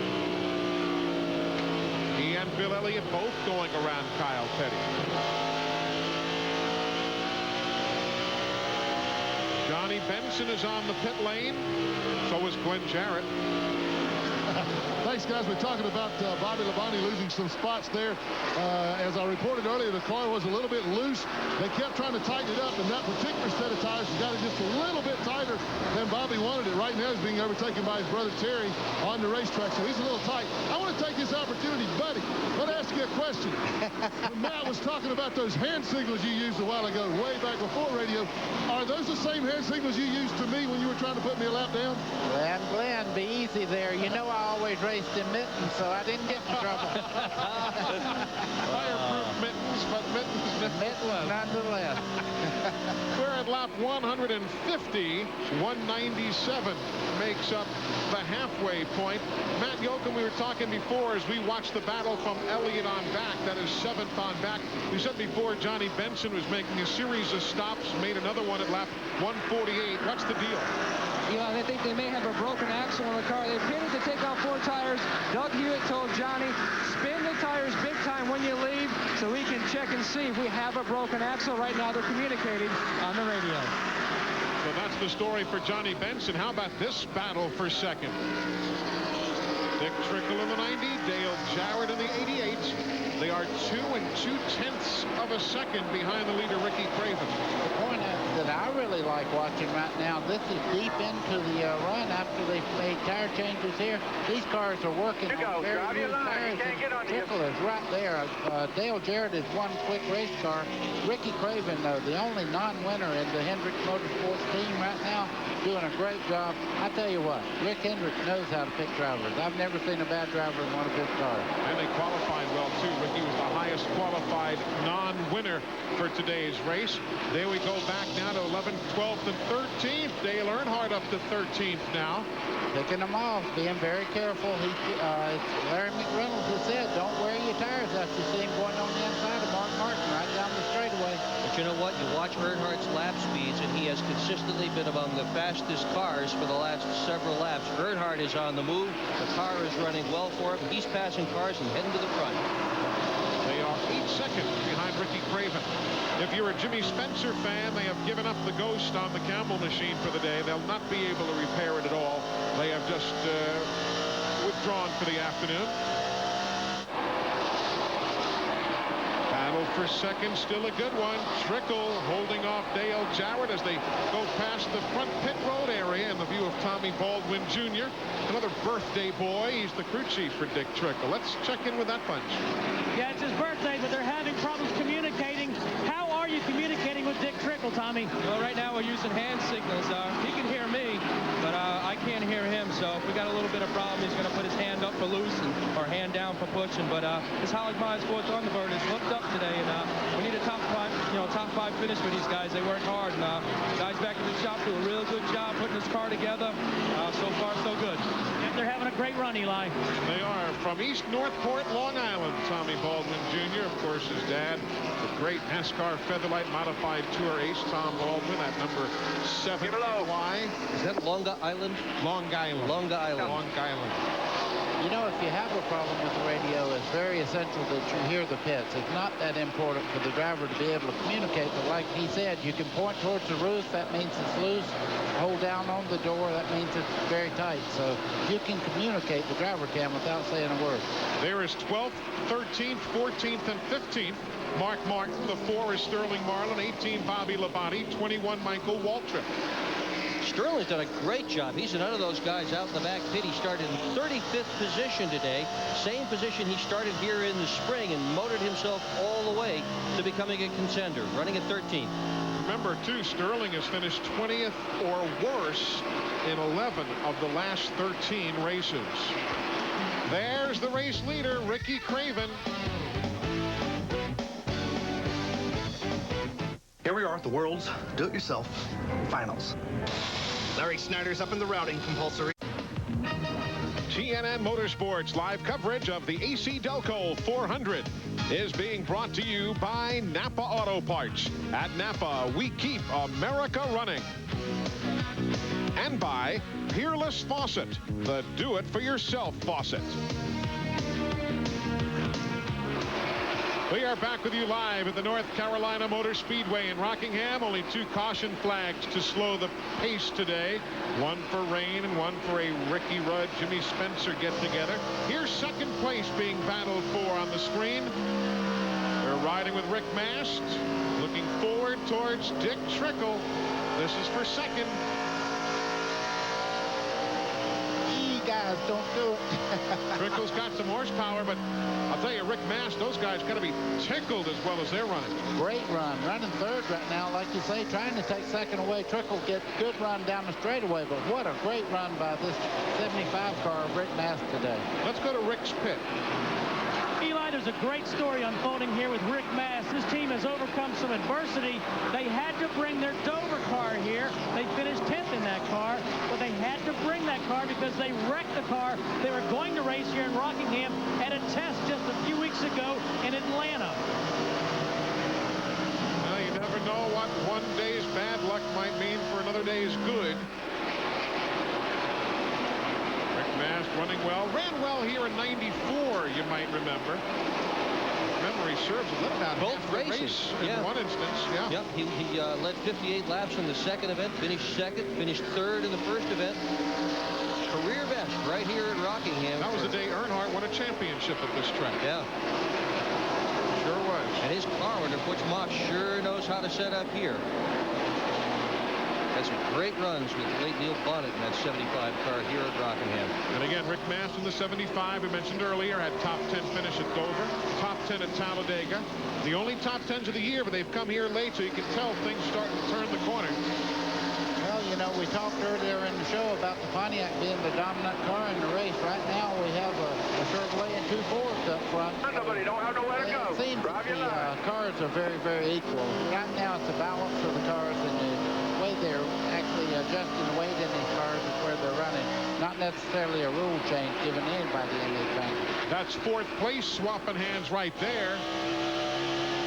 Okay, talking about an advantage, we were talking last night about how the Ford, Chevrolet, and Pontiac, there's been one of those in each of the 3 finishing positions. First, second, or third, either a Ford, a Chevy, or a Pontiac.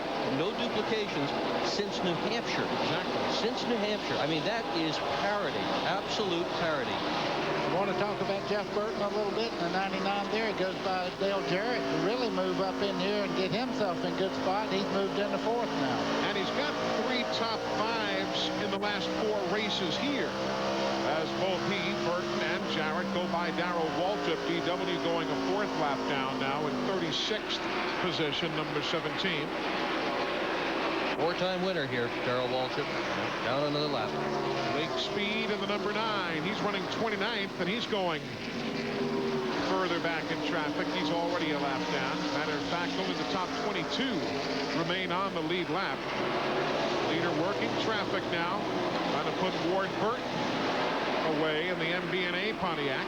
This is when you earn your money. It's easy to run around here by yourself, but when you get in traffic, as you can see, there's not that much difference in the lead car and the car you're trying to get by. I mean, they go at it down the straightaway very equal. Craven right there in the center part of the corner a little better. But watch Ward Burton fight back on the outside. And these are cars that are fighting for their life right now. You say, why don't they just get out of the way? They're racing too. Well, they don't want to lose that lap. And here's a guy, Ward Burton, who told me the other day, he said, I just like to attack this racetrack.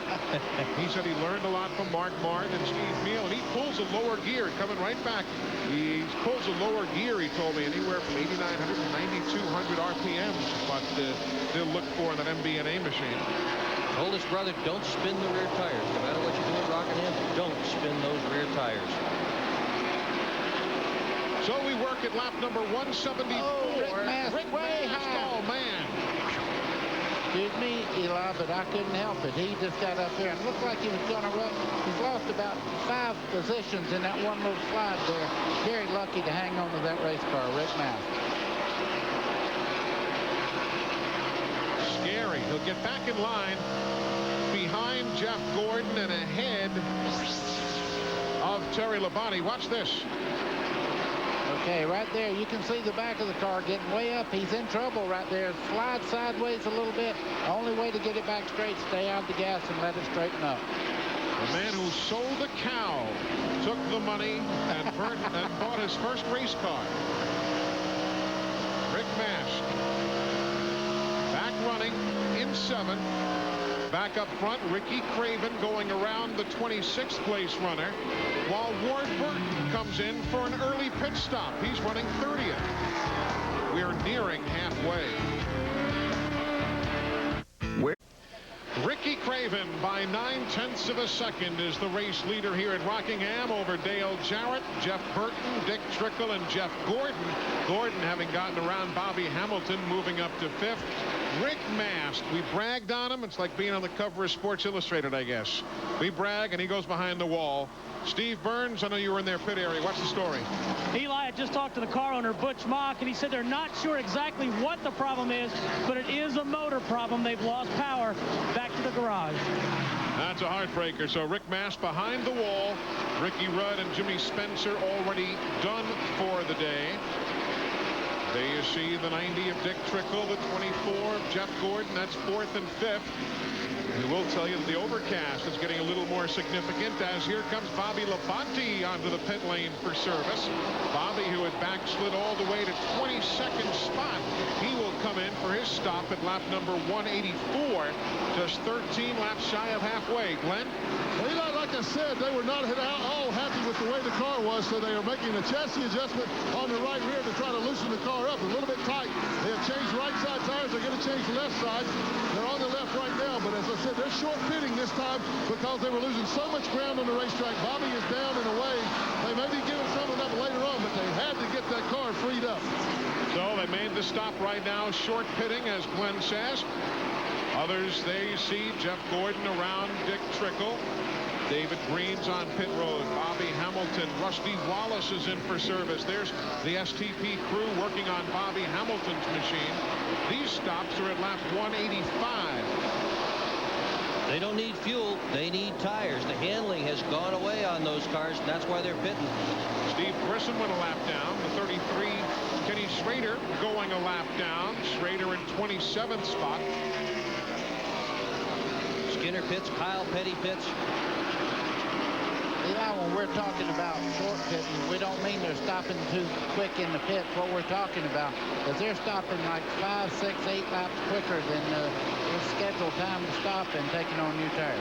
Let's check on the Hot Wheels team. And Kyle Petty has brought the Hot Wheels Pontiac in for a 4-tire change. Don't see any chassis adjustment right now. If they change anything on the car, guys, it's going to be with air pressure. They're around to the left side now. Pretty good pit stop going if they get that left side down. Splashed a little fuel there. He's down and away. Kyle Petty back out. So like you say, guys, they're short pitting. Mike Skinner just pulled the Lowe's Chevrolet out. Remember, he had a little altercation with the wall. No damage to the car that we can see. Lap 188, Derek Cope is in for service. There you see Ricky Craven going around Kyle, who's still coming up to full speed after making his pit stop. But now that he does and has the fresh tires, the 44 of Kyle Petty just pulls on away. Eli, as we watch here, you can see Ricky Craven, the leader. Now, you want to see what new tires, the advantage. See Bobby Labonte in the green car there. Watch him go by right now down the back straightaway. It looks like everybody's waiting on him. That's how much quicker new tires are than old tires. Pit stops, Jeff Gordon, Dick Trickle, Steve Burns. I just talked to Tommy Baldwin, the crew chief. He said they will make no chassis adjustments, make a 4-tire change. We talked about Dick Trickle making the hand signals. Dick gave him the thumbs up coming down the front stretch, so they're very happy. Let's go to Glenn Jarrett. Jeff Gordon comes in, and they're making a chassis adjustment. They adjusted the rear track bar, 4 tires of fuel. He's down and away. Jeff was reporting that the car was a little bit loose or pushing getting in, loose coming off. Here's Matt. Mark Martin already in for service. A 4-tire pit stop with a Valvoline Ford. They went up 1 pound on the right front. It was way too loose. They also made a track bar adjustment. All of these stops taking place under green. We're at lap 191. Jeff Burton comes in this time around the speedway. Dale Earnhardt's been in. Bill Elliott is in as well. Steve Burns. And Jeff Burton in. The attention of Buddy Parrott's crew. They just tore up one of the tear-offs of windshield. The windshields are very dirty here today. It's going to be, as you see, a 4-tire change. Jeff Burton throws out some Gatorade. Very quick stop for the 99. Jeff Burton is gone. And so is Dale Jarrett. He's gone with the lead as he made the move around Ricky Craven and works the back straightaway now at lap 192. So Craven leads from lap 123 to 191. And now as Craven makes a pit stop, Jarrett continues to pull on away, but a heck of a run going for Ricky Craven. Let's go to Glenn Jarrett. And Ricky Craven brings the Budweiser Chevrolet slowly down pit road. Man, when you're leading a race like this and have to adhere to that speed limit on pit road, it seems like an eternity.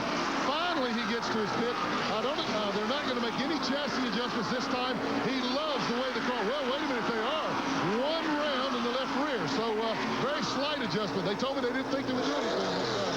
Now they're around to the left side. Right sides are done. The left sides are going on right now. Ricky really likes the way the car's doing. He is down. Oh, trouble on the left front. A lot of trouble. Lug nut came off.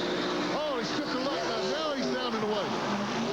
24.7. What a terrible break. Terrible braking knee as Dale Jarrett is in. Jeff Bodine is the new race leader. Let's go to Matt. Dale Jarrett was complaining his car was a tad tight, so they will tighten him up with some, goosing him up with some air pressure. They had wanted to go to halfway, 20.5 seconds. So there's the stop for Dale Jarrett. So Jeff Bodine is now the race leader. Here he comes in for service. Lake Speed also in for his scheduled stop here at lap 194. All of this under green, and all of this now within 3 laps of halfway in the AC Delco 400. New leader, Bobby Hamilton, as we go back to Glenn. Yep, everybody in my pit areas for pit spaces coming in down here, they're peeling away the strip on Jeff Bodine's windshield. Right side tires are done around to the left side. This may be some strategy on Bodine's part, trying to stretch this thing as long as he can go. He has consistently all day gone just a couple of laps longer than the other cars. He's down and away in 22.6. He gave up a couple of seconds in the pits to the guys in front of him there, but maybe he can stretch that thing, like I said, just a few more laps longer. Some of these cars are going to have a trouble making it on just one more stop because we're just now getting to the halfway point. Well, here comes Bobby Hamilton to lead the Hallelujah lap, as they call it, after a day delayed by rain. We have gotten to halfway, and it's an official race. $10,000 for Bobby Hamilton. He wins the Gatorade Front Runner Award here at The Rock. Welcome back, everybody. Bobby Hamilton, the race leader, and you can get all the up-to-the-moment scoring. If you'd like to log on your computer, www.nascar.com. NASCAR Online. It's got all the latest news from the world of NASCAR racing, and as we say, up-to-the-second scoring, weather updates, and everything you'd need to keep you totally informed about the world of NASCAR. NASCAR Online at www.nascar.com. Bobby Hamilton is the race leader, 2 seconds ahead of Jeff Gordon running in second. And there you see what 2 seconds looks like. The man behind him, 99, Jeff Burton in third. Then very quietly, the next man in line is Terry Labonte. As you see the swap going on right there for second place. Squeezes through. Burton's got second. Just did use Darrell Waltrip as the nice pick there. Yeah, you call it pick. Now the Wrangler mid-race report. 7 different leaders among the 12 lead changes. 2 cautions, 1 for rain at lap 2, 1 for Jimmy Spencer's problems with Ricky Rudd at lap 112. There you see the average speed. Cars out of the event. Spencer, they're still working on Ricky Rudd and Rick Mast's machines, but they are behind the wall now for many, many laps. 25 car Ricky Craven led 70 laps during that run of his. Ricky now, during the sequencing of pit stops, is running in 13th. Let's check in with the Rick Mast team and see how they're doing.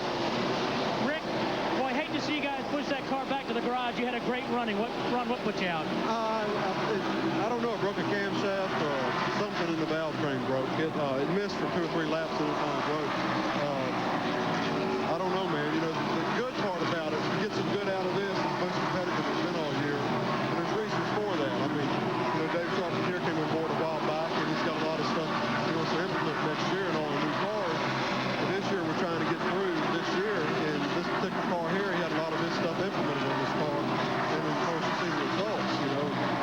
to get to the last 100 laps, 100 miles, because you don't know what the track's going to do. It changed on us the first couple of runs. We adjusted, went the wrong way, adjusted again, went the right way. Just trying to take it easy, be careful, you know.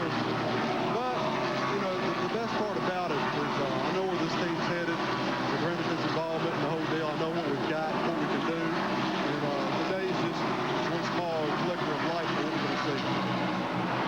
Rick Mash from Rockbridge Baths, Virginia. Great battle you've been watching. The 24 Gordon has third.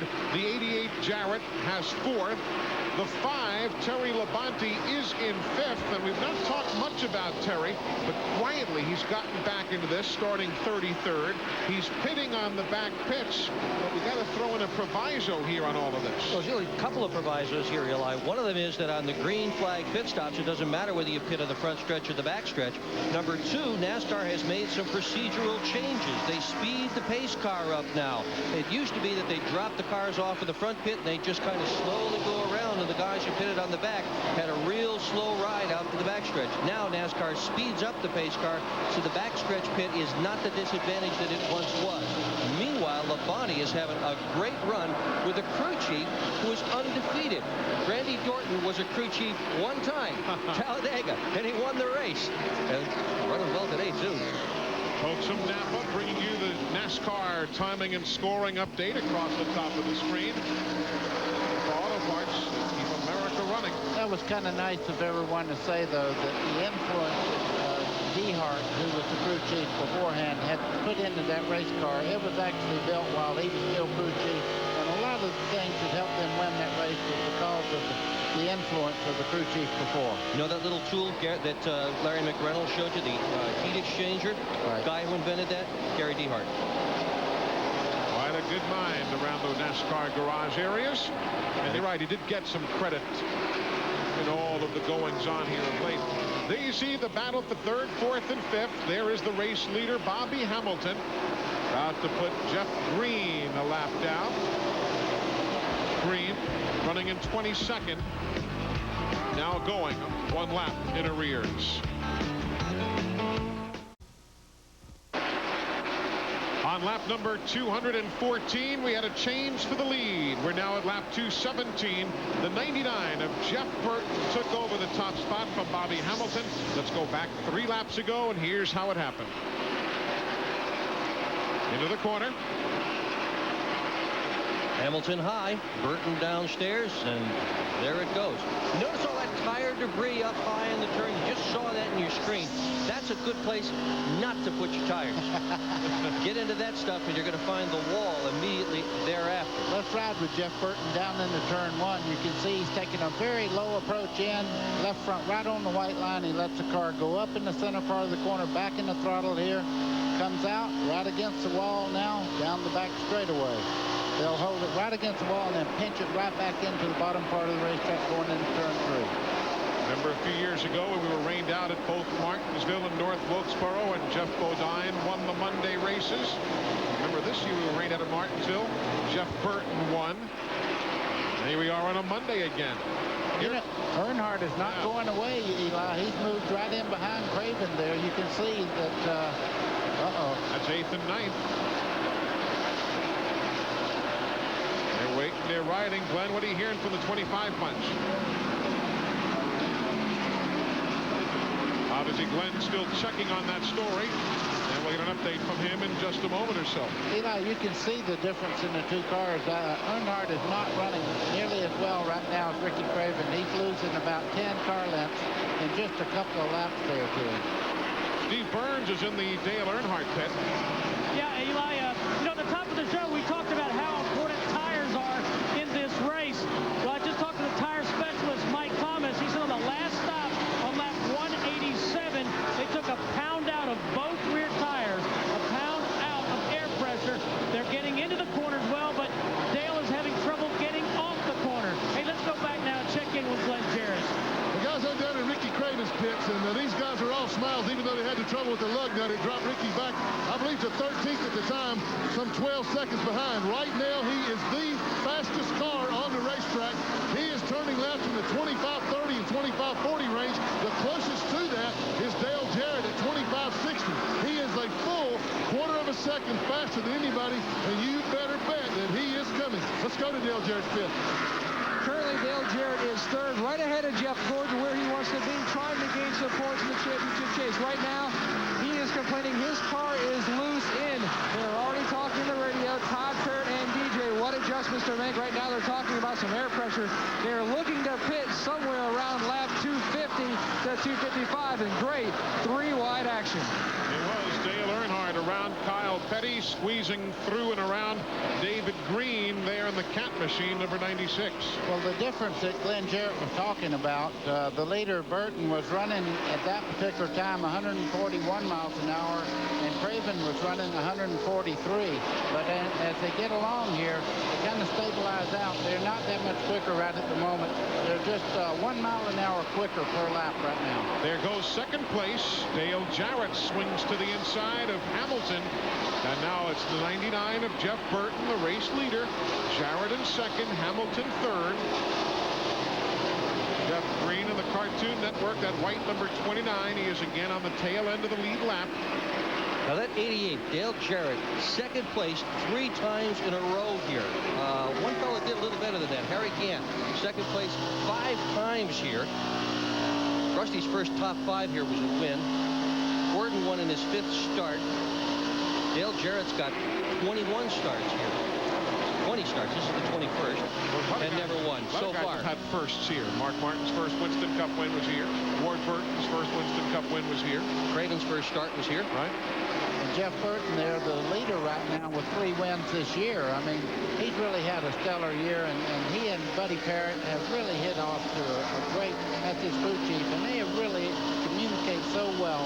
And you can go in the shop there, and like you say, he's one notch below the father image as far as the drivers feel about it. Riding with Jeff Burton, interesting to note that if he happens to hold on to win today, his brother Ward Burton has already won here. They've become only the second set of brothers to win here at the Rock. Bobby and Donnie Allison have both won here in the past. The Waltrips as a brother tandem have not won here. And in the olden days, no brother tandem other than Bobby and Donnie Allison. So maybe you can pull it off there, Jeff. We'll have to wait and see. We're at lap 229. It is a great side-by-side battle for the lead here at Rockingham, and with Jeff Green, the 29, acting as the pit. Dale Jarrett will take over the top spot, and now Jeff Gordon in the 24 will battle Burton in the 99 and Terry Labonte in the 5 for second, third, and fourth. Eli, the first 4 cars here, you can throw a blanket over them as they go through lap traffic. This is very, very critical right now. You can see Bobby Labonte just in front of him, fixing to go a lap down. He was running so well early in the race. Here comes DJ right now down the back straightaway. Dale Jarrett to make a move on him to put him a lap down. So in 19th spot, Bobby Labonte now goes a lap down after leading from lap 15 through lap 74, and then again from 88 through 122. Here's a good battle for second spot. Give that battle to Gordon, holding Burton at bay. Let's go to Glenn Jarrett. Sorry, guys, the 22 car's coming down pit road, Ward Burton, and we're in the 18 pit right next to him with Bobby Labonte. And I just asked Jimmy Mayco, Jimmy, what's wrong with the car? It was so strong earlier on. He shrugged his shoulders and said, man, I don't know. So we are really fighting it right now.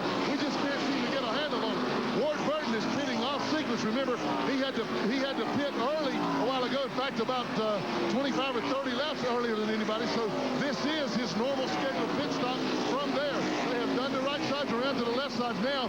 He had a problem with a tire earlier on that got him off sequence and has put him behind in this race.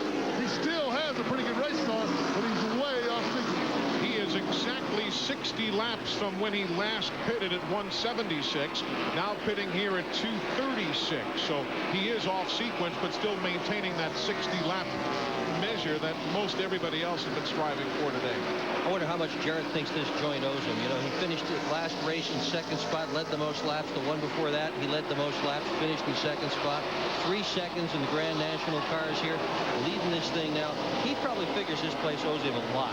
All he's got to do is look in the mirror, though, and see what happened to him in the fall or spring of this year. So right now, the race is, everybody's kind of really seeing who has the muscle.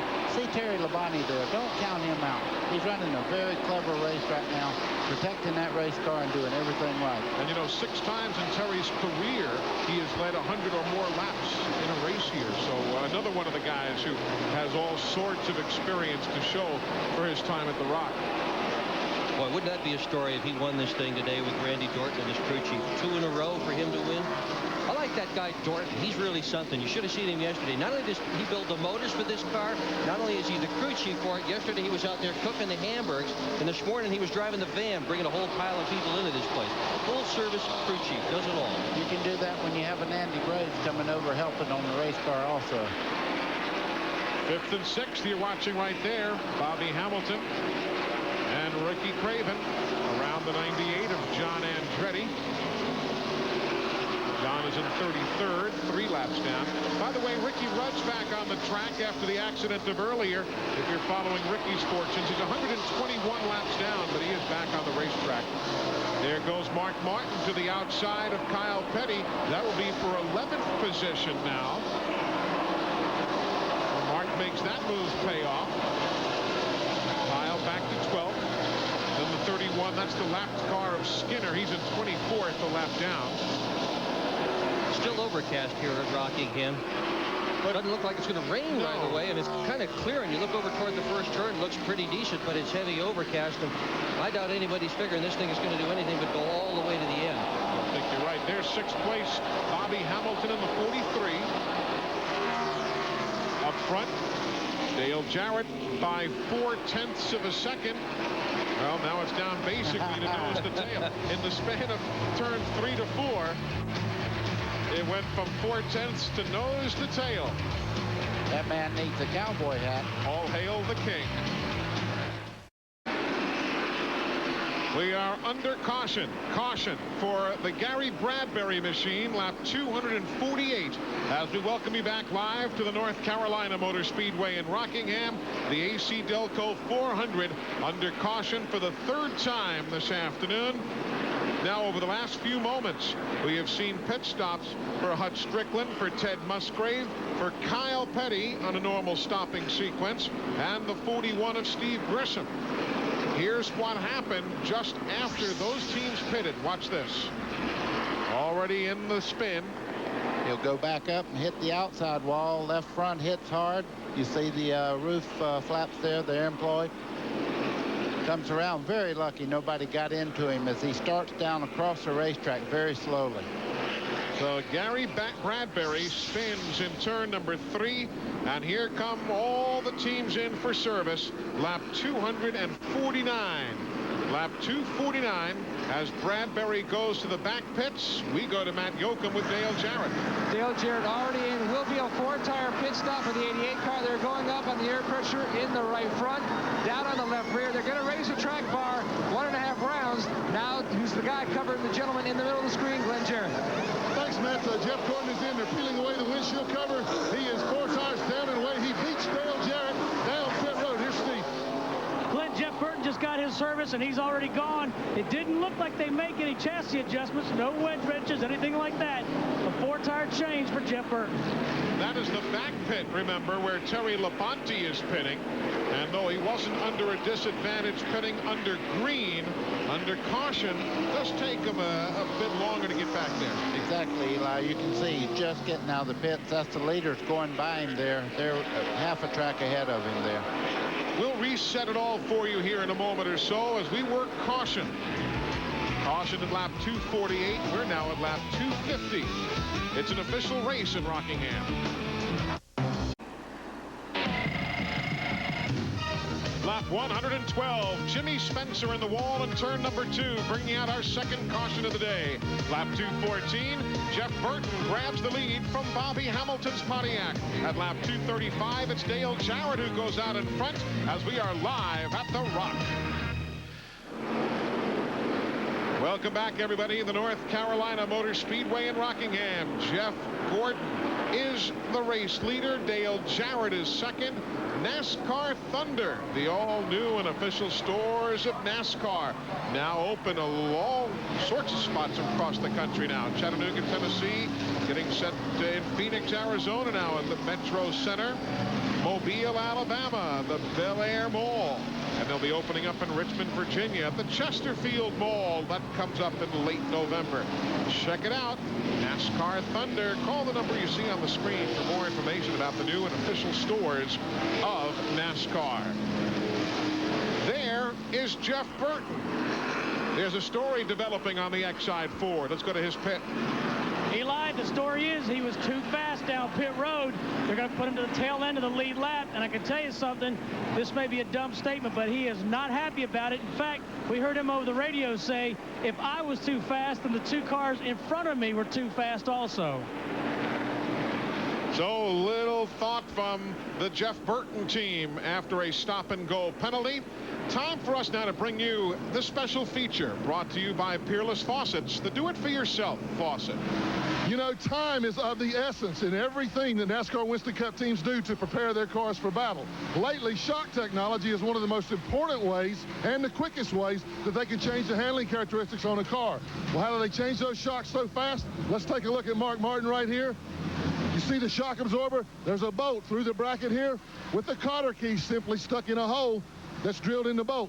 Very quick. There's another way that they do this too. Let's look right next door at the 88 car. They have a quick release pin. This little button on the end, you push that button, pull that pin out, they can change that shock very fast. You know, there's no question about it, as along with everything else these days, time is money.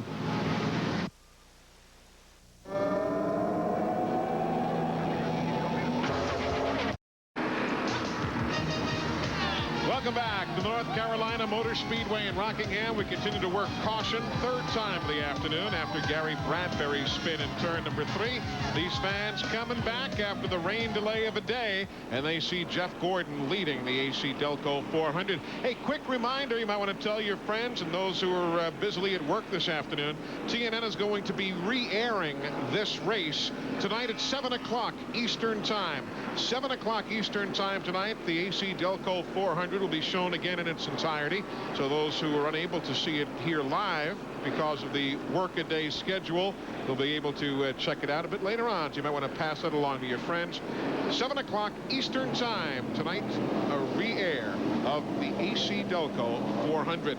As we continue under caution, let's check in with the pit crews and see what's cooking down on pit road. Glenn Jarrett, what you got?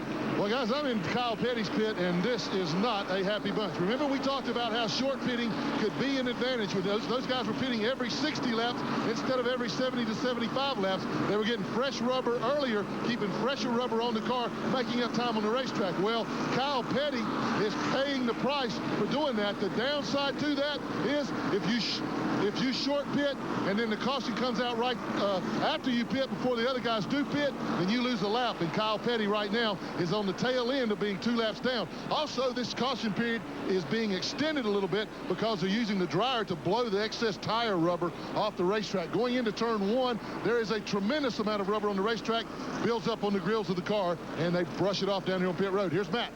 Well, guys, how they battle a lot of that rubber buildup, because what happens is it decreases the water temperature. A lot of crew chiefs will use just some good old cooking spray from Pam. What they do is spray it on the grill. But there's a technique. You can't spray it straight across because it will help fill in the screen. They have to spray it at an angle so the rubber hits it and bounces off, just like a lot of great chefs, crew chiefs, and a lot of secrets, too. Steve.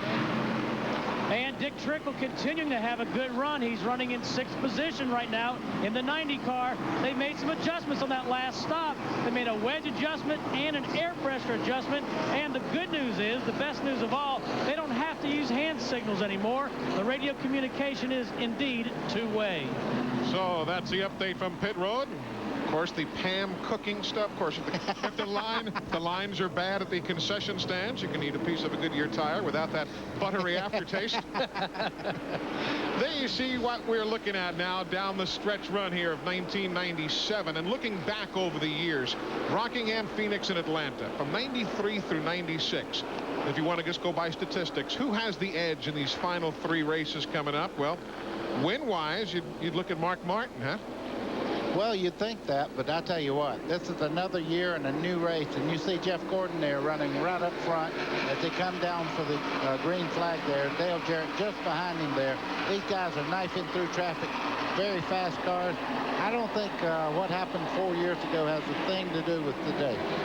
Restart, Kyle Petty remaining on the tail end of 2 laps down ahead of Jeff Gordon, the race leader. And look at Ricky Craven in that 25 car upstairs, still running toward the front.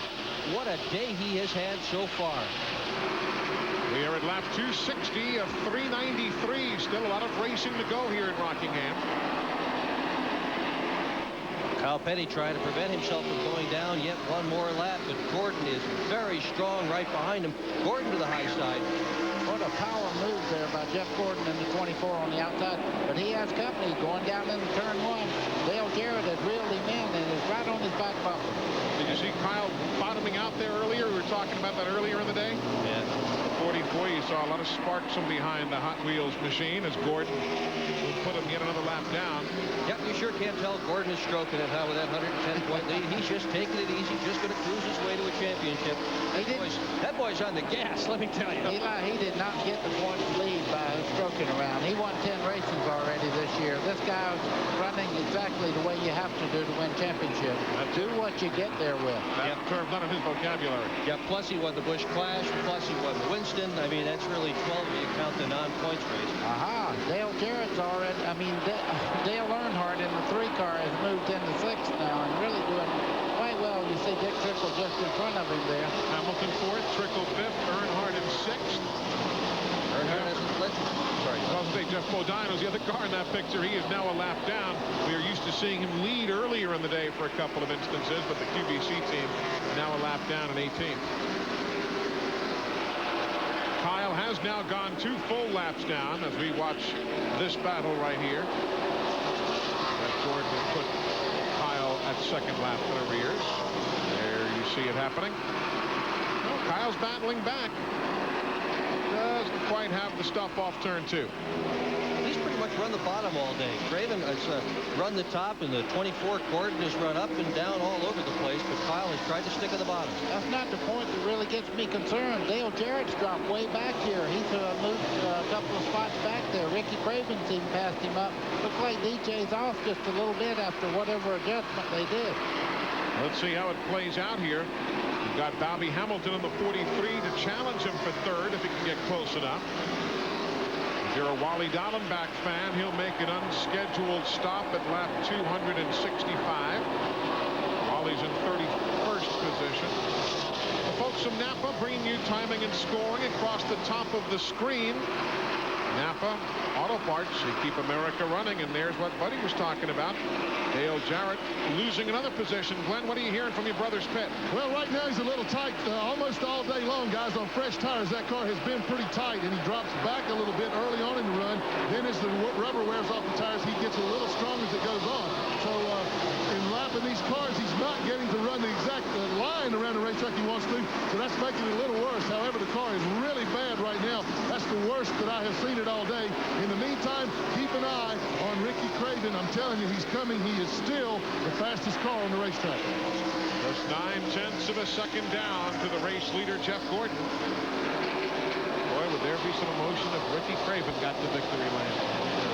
Well, he certainly has the ability, and great race cars, and it's been a mystery that they hadn't won already. Very close in Daytona this year. The 3 cars, Hendricks were right there, and it could have been Ricky Craven as well as Jeff Gordon if they just 1 or 2 breaks. He's had so many bizarre things happen to him. I mean, how many guys do you know have things happen to them like Ricky had happen at Dover, Delaware, for example? Stuff through the radiator, put him out of the race, and it's happened event after event after event. This now is the battle for 4th. Trickle in the 90. He's been around the top 5 all day long. The 1989 Rookie of the Year. Trickle, who is running now in 4th spot, has finished 3rd in his career 5 times in NASCAR Winston Cup competition. Most recently at Bristol, Tennessee, in the Goodies 500 earlier this season. Best finish here has been a 5th so far. That was in 1989. Problems turn. Oh, Jeff Burton. Jeff Burton running in 12th. The Exide Batteries Ford. They'll have a car. 2. That is such a shame. Put in the back of the field, trying to get back up through there. You see what happened. Whole back of the car stowed in. That's his chances because there's severe damage to the rear part where the spoiler and all is. He's pretty much done. That's a heartbreaker for Jeff Burton, who led laps 2:14 through 2:34. Here's what happened. Oh, he and his brother. Don't know how that might have started or if Ward was just going by, but you saw Ward Burton in the 22, Jeff Burton in the 99. The points are an issue for him, too. He came into this event 4th in points, 125 behind Jarrett, who's 3rd. Now, Jeff Burton does come in quickly. Tony Liberati there at the back of the car. And Steve Burns, how bad is it? What are they looking at? Well, exactly what you said, Eli. The left rear, at this point, they're not going to be able to get a gas nozzle in there. Now they're trying to jack it up to get underneath the car and pull the sheet metal away. They're also going to take the tires off. But right now, their biggest problem is they cannot even get gas in the car. Let's check in now with Glenn Jarrett. Well, I'll move back down to Jeff Gordon's pits right now, guys. The leader has come in, and they are changing 4 tires again. They're going to take every opportunity because tire wear is so critical. Oh, a big problem on the left rear, and 2 cars beat him out. He goes out 3rd. He came in 1st. Here's Matt with the 88.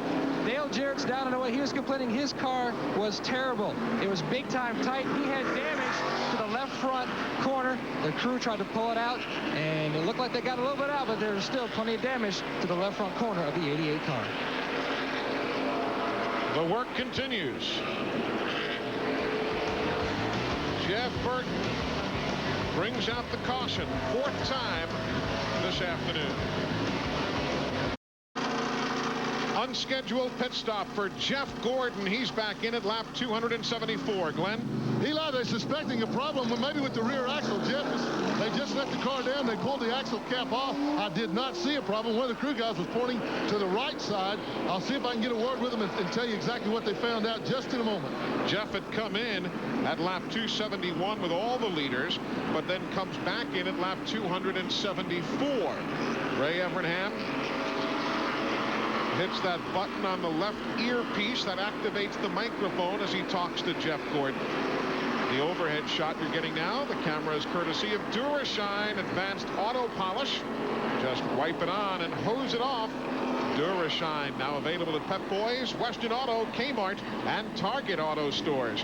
Let's go back now to lap 272, buddy, and ride with Jeff Burton. Let's see if we can figure out what might have happened here. Okay, his brother's on the outside. You can see him turning in, getting a little bit loose there, going back to the right with the steering wheel. He's loose. You can see the oncoming traffic coming at him. Wham! Right into the outside wall. He was very, very lucky that nobody got into the driver's door as he slides back across the racetrack. And there you see the remnants of the damage to the left rear. And look at Jeff Gordon from 1st to 14th after the sequencing of pit stops. Green is in the air. Ricky Craven is the race leader. Ricky Craven takes over at lap 273. Tip of the hat to that pit crew. Craven's done a great job today, but that crew has as well. Craven got a great jump there. Bobby Labonte was trying to get back in the lead lap and didn't quite make it. He's in the green car on the bottom there. Several cars that are a lap down. Earnhardt keeps on moving every pit stop closer to the lead. Earnhardt is 3rd. Bobby Hamilton 2nd. And Ricky Craven the leader. If you're new to the sport again, Craven's the 25. Hamilton is the 43. Boy, this is important right here for Bobby Labonte. You can see him right there. Kyle Petty got a couple of laps down. He would love to get back. Here comes Bobby Labonte to get back in the lead lap. He's 15th right now, but back on the tail end of the lead lap. So Bobby Labonte, if he can catch a caution now, we've had 4 of them already today, he'd be able to come back on around. We're at lap lap 278 of 393. As you see now, compliments of MCI, NASCAR timing and scoring, and the lap countdown there in the upper left-hand corner of your screen. Hamilton following basically the same line that Craven is setting. Both going to run upstairs. You see Kyle Petty getting by Hamilton there. He is a couple of laps down, but he's trying very hard to make up one lap. You're never out of the race when you have a fast car. Kyle is in 23rd. Jeff Gordon, meanwhile, still way back there. You see the 24 machine. He is running back in 14th spot. Glenn, what are they saying now? Well, guys, as I said, they were taking the axle cap off. The reason was it was about to come off. They ran the set screws the rest of the way out to see if they could see a problem. They didn't, so they put the cap back on. They don't know how much rear end grease he might have lost, though, Matt. Dale Jarrett sustained some front-end damage to his left front fender. Just a little bit bent up. He made some contact with Dick Trickle on his way down pit road for his last stop. The crew looked it over. There shouldn't be anything serious. And also, as far as Mark Martin, he said if he can get his car to run great after 25 lap runs, they will definitely be there. Right now, his car is stellar within 25 laps, and then it tends to go away. Steve Burns? Matt, Dick Trickle came into that last pit stop in 4th position. They lost 3 valuable positions. He's now 7th. They had 2 lug nuts fall off the left front wheel. So Dick Trickle now running 7th. And the car in front of Dick in the 90, the 42, that's Joe Nemechek, and he is on the lead lap running in 6th. Earnhardt just ahead of them in 5th. And yes, your screen does not deceive you. The least little hint of sun trying to peek through the heavy overcast here in Rockingham. Is that what that is? Yeah, I read about it in the history book. We have not seen that almost since we arrived here. And that's going to change the setups a bit, too. Some of the guys who are running fast right now, when the track warms up a little bit, they may not. 13th place, the battle you're watching. You see Jeff Gordon there going by on the outside car very, very quick. He does not need that lower line to go by these race cars. He passes Ernie Irvin there, who's running 11th. And there you see they have the Exide batteries forward on pit road. The engine, I am told, is off, Steve. Eli, it is in fact shut off. What you cannot see is Jeff Burton. When he came in, cut the motor off, he slammed the steering wheel in disgust. These guys are just wanting to win so badly. Let's go down to Glenn Jarrett. Well, Steve, is a further update, and guys in the booth, as to what Jeff Gordon is having to go through right now. He's having to run the car a whole lot harder in a different groove than what he wants to. He's having to really abuse the tires, so he's not going to have much left for the end of this run. So getting buried back there in traffic is really, really going to be detrimental to him later on in his run, because he's burning rubber off right now trying to get back to the front. Glenn, you're exactly right. And the other thing he has to worry about is this, what you're looking at. These guys are racing for position right here, and he comes up. He does not have a clean racetrack, and he has to use the high line one lap, the low line the next lap, and then slide in between lap traffic. So, man, I tell you, he's working hard right now. Yeah, you saw Sterling Marlin, the 4 in that last shot. He's still on the lead lap. That's the battle for the lead. Ricky Craven, he's led a good bit today. Bobby Hamilton, the 43, he has led a good bit today. Mark Martin's 3rd, Dale Jarrett 4th. Earnhardt is 5th. Joe Nemechek running 6th. Dick Trickle next in line. Still a lot of racing to go. Welcome back. That's the spread for the lead. Ricky Craven left of your screen. Bobby Hamilton on the right. 4/10 of a second on the clock is what that equates to. You've got Mark Martin quietly in 3rd. Dale Jarrett rumbling again in 4th. Dale Earnhardt is 5th. Dick Trickle 6th. Terry Labonte is 7th. Joe Nemechek is 8th. Michael Waltrip 9th. And Sterling Marlin, a solid top 10 run as you ride with Mark Martin here in Rockingham. Mark is so smooth. I mean, he moves in kind of like Terry Labonte. He just surprises you. I looked up, and all of a sudden he's in 4th place. You can see very steady going in the corner. No arm movement whatsoever. The car rides right around the base of the racetrack. Mark Martin's doing just exactly what he wants to do at this part of the race. And you saw those lap speeds on that graphic moments ago of 150 miles an hour. Now you're looking at a 144, 143, 142, miles an hour. Look at Dale Jarrett, though. He's picked it up. He's turned it up another notch. He was having problems just a little while ago, but you can see now this set of tires suits his car, and he's moving towards the front.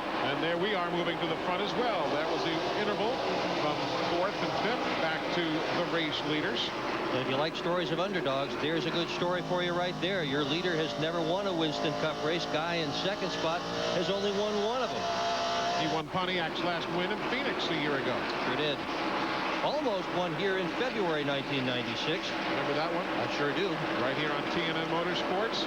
And that crew remembers it too, I'll guarantee you. Why don't we go back to February of 96 and refresh your memory, and let's take a look at it when Bobby Hamilton and Dale Earnhardt were battling for the lead. Hamilton in the lead, Earnhardt in second spot. Oh! That's exactly what happened back in 96. We all said the same thing. That was the soundtrack from 96. And Hamilton wound up a DNF that day. Yeah, he ended up going up into the wall later in the day and so on. But that was a year and a half ago, almost 2 years back. Now he's trying to pick up a victory again here at the Rock. You know, you were talking during the commercial break, Dick Bergman. Don't want to let a comment go by that without a mention here. You talked about how great it is coming back to this racetrack, with all due respects to the palaces of speed that are being built in all the corners of this country. This is a great racetrack. I'm telling you, if you want to see a really good stock car race, here's a good place to come, because year after year, event after event, and it doesn't matter whether it's the Busch Grand National on Saturday, the Winston Cup on Sunday. You come to Rockingham, you're going to have a great time. You're going to see a great race. I think that's one of the reasons all of these people in the grandstands, and by the way, we're sorry they're not at work today, but that's why they all came back here today, despite the awful forecast and standing around in the rain all day yesterday. That's 9th place there. 8th and 9th are Nemechek and Gordon. Jeff Burton is back on the racetrack again. He is some 23 laps down. But they have effected repairs to the Exide machine as Gordon tries to grab 8th spot away from Joe Nemechek. Tremendous move. Right in the middle of the corner, Gordon just turned left, accelerated off the corner. Now he's a car length ahead of Joe Nemechek. Bodine, 21, Michael Waltrip. Waltrip is on the lead lap. Bodine is a lap down in 17th. Meanwhile, there goes Dick Trickle to the high side of Earnhardt. That is for 5th. Clear. That's Jenny right there. Clear. Rusty Wallace there in the 2, if you're just joining us, hasn't really been a huge factor today. He went 3 laps down and is running in 25th position. Up to 5, Terry Labonte. He's in 7th. Steve Burns, I know you've been hanging around Dick Trickle's pit today. That was a heck of a power move. Yeah, it sure was, Eli. And, you know, let's put some perspective on Dick Trickle's career here. His very first Winston Cup race was the Daytona 500 in 1970. Jeff Gordon wasn't born until 1971, so the guy's been around a long time. Dick Trickle from Wisconsin Rapids, Wisconsin. Indeed, he has been around a long time. Run your line, Dick. Don't worry about it. He's not in the lead lap. $1,415 in that 1970 Daytona 500. And I've heard speculation that he's probably won 1,574 races in his life also. I believe. He's one of the winningest drivers ever from the Midwest. His car has been around for a little while, too. Junie Donlavey's 73 years old. This is his 741st start for Junie Donlavey. One win. 741 tries.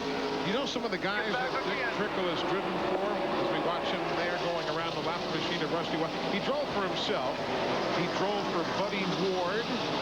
I remember the name. He drove for Dave Marcus, for Del Puro, for Joe Frissone. Joe fielded a car for Dick back in 1977. Billy Matthews, Bill Gardner, Jimmy Johnson. Yeah, the Stavolas. He drove for Kale, Raymond. Run your line. Run your line. Who else? Everybody. Let's just throw everybody in there. He drove for him one time. And if you want a guy who can win races, in 1972, Trickle won 67 of them. 67 in 1 year. And he really is about as nice as they come. Yeah, he's a good guy. Earnhardt sliding back. He's gotten up as far as third, dropping back. Eli, as you can see, just behind Earnhardt, Gordon fought his way back into contention again. I mean, when you have to give up that much track position, he's had to really abuse his tires, though, to get back to where he's at right now. I would imagine near the end of this gas run, he's going to have a pretty hard time of hanging on to that 24. Now let's get the caution. That's about what's going to happen, though, huh, buddy? Those tires have got to be cooked, what he's done. Well, you can see right there. I mean, he's having to run at least, well, I'm looking on the computer. He's running 141 on that particular lap. Earnhardt was 141, but he has been as high as 143, 144 catching up. Back up front, there is Ricky Craven. 1 2/10 seconds ahead of Bobby Hamilton. What does 1 2/10 translate to on the racetrack? There it is. From the left of your screen to right there, Bobby Hamilton. Matt Yoakum. The last time Bobby Hamilton went to victory lane was here on TNN back in Phoenix last October. This car has never scored a win. It's not the car he took to victory back at Phoenix, but this car is awful special for the Petty Enterprise bunch. This is the first complete in-house built race car at Petty Enterprises since the mid-70s. Dale Inman told me he couldn't even remember the last time they built their own car complete, but following the trends of the Hendricks and the Rouches, they too realized the benefits of an in-house chassis program, and next year they're hoping to have the 43 completely under Petty Enterprise chassis. Richard Petty and the team out of Randleman, Level Cross, North Carolina. Good battle there. Nemechek to the high side of Bill Elliott. They're battling for 12th and 13th, with Bill holding that position right now.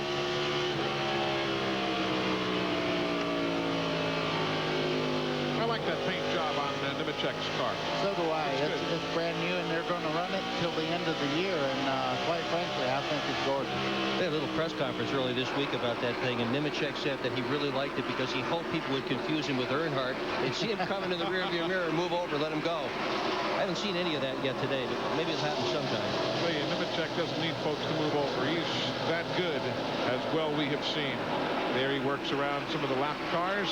Ted Musgrave, the number 16, pitting on the backstretch. He's in 33rd, some 4 laps down. And here goes Dick Trickle in 5th and Terry Labonte in 6th. Earnhardt right behind in 7th. Run your line. Don't worry about it. Run your line. The Iceman cometh in the 5 car there. Yep. 312 laps on the board here at the North Carolina Motor Speedway. 82 laps to go. Craven is the race leader. 13 teams are still on the lead lap. Those in the garage are Jimmy Spencer, Rick Mast, and Gary Bradbury. Of the 43 starters, 40 are still running. That's the battle for 5th. There is the man who is the race leader, Ricky Craven, showing the way here at Rockingham. My ancestor dreamt of Christmas. Welcome back. Ricky Craven continues to lead the AC Delco 400. The overhead cameras today, courtesy of Durashine Advanced Auto Polish. Just wipe it on and hose it off. Durashine, now available at Pep Boys, Western Auto, Kmart, and Target Auto Stores. Where are you going to be December 8th through 12th? I'm going to be on the NASCAR family cruise. We'd love to see you there, too. All sorts of drivers, crew chiefs, NASCAR officials. It benefits the NASCAR Winston Cup Racing Wives Auxiliary. Call the number you see on the screen, 1-888-491-4950. Key West and Cozumel, Mexico, the ports of call. That is Dale Earnhardt and Jeff Gordon battling 7th and 8th spot. Gordon's got it going off into turn number 1. Crowd just looking on here at the North Carolina Motor Speedway, waiting to see how this one unfolds. All the crowd you see here, those pictures were recorded yesterday. All those people are really at work and at school. Not true, folks. They're all at work working at school today. No, seriously, look at all the folks who have come back to join us here on Monday. You're not going to find a heartier bunch of fans than those who have outlasted all the weather here at the Rock this weekend. It's a tribute to the NASCAR fans. Great to have you folks along here on TNN. Don't forget a replay of this race. It'll be shown again in its entirety, re-aired at 7 o'clock Eastern time this evening. So those who couldn't enjoy it here live will be able to see it tonight, 7 o'clock Eastern time, a re-air of the AC Delco 400 right here on TNN Motorsports. Keep waiting for Earnhardt to get right up front. He led 8 Rockingham races in a row from February 93 to October 96. He did not lead here in February. He has not led here yet today. And Gordon has just put him away. Hasn't won, of course, since March of last year. 56 Atlanta. races. Yep. Year later, 500. Well, these two have been battling side by side. You see Dick Trickle in the black car, the 90 there. Terry Labonte in the 5. They had a war there for about 10 laps side by side. Terry Labonte kind of backed out of it, said, let me cool my tires, and I'll come back up there and give you another try at it in a few seconds.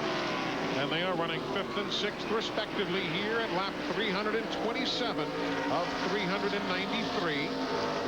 Just tuning in, only Jimmy Spencer, Rick Mast, and Gary Bradbury are done for the day. Ricky Rudd was behind the wall earlier. He is back now, 121 laps down. We've had 4 caution flags. The first one on lap number 2 for rain. Then Jimmy Spencer and Ricky Rudd had tangle at lap 112. Gary Bradbury spin at lap 248. Jeff Burton in the wall at turn 2, lap 272. We've had a grand total of 35 caution laps today. Many of those were in that very first caution period for the rain shower that fell here at the Rock. We've got a number of lead changes today. Most recently, Jeff Gordon yielding at 272 to Ricky Craven, who took the lead. He has now held the top spot to the moment where we sit at lap 329. So Nemechek fits as we watch Terry Labonte in the number 5 car. Fun to watch him. I mean, no matter what, Terry Labonte is just so smooth, and he's always in the action. One here on 2 separate occasions, 2 different crew chiefs. One in 1983 with Dale Inman, and 1986 with Steve Meal. He runs this racetrack extremely well. Also has won the Busch Grand National here. Told you Joe Nemechek pitting. He's 58 laps since his last pit stop, so he's due here shortly. You see the spread. Craven and Jarrett starting to narrow up just a bit, just 1 1/10 seconds. Eli, it seems to be a trend. Jarrett does not run as well after pit stops for about 15-20 laps. Then the car kind of stabilizes, runs the same, and then near the end of the pit stop run, he gains back on Craven. Craven's car not quite as quick right near the end of a long run.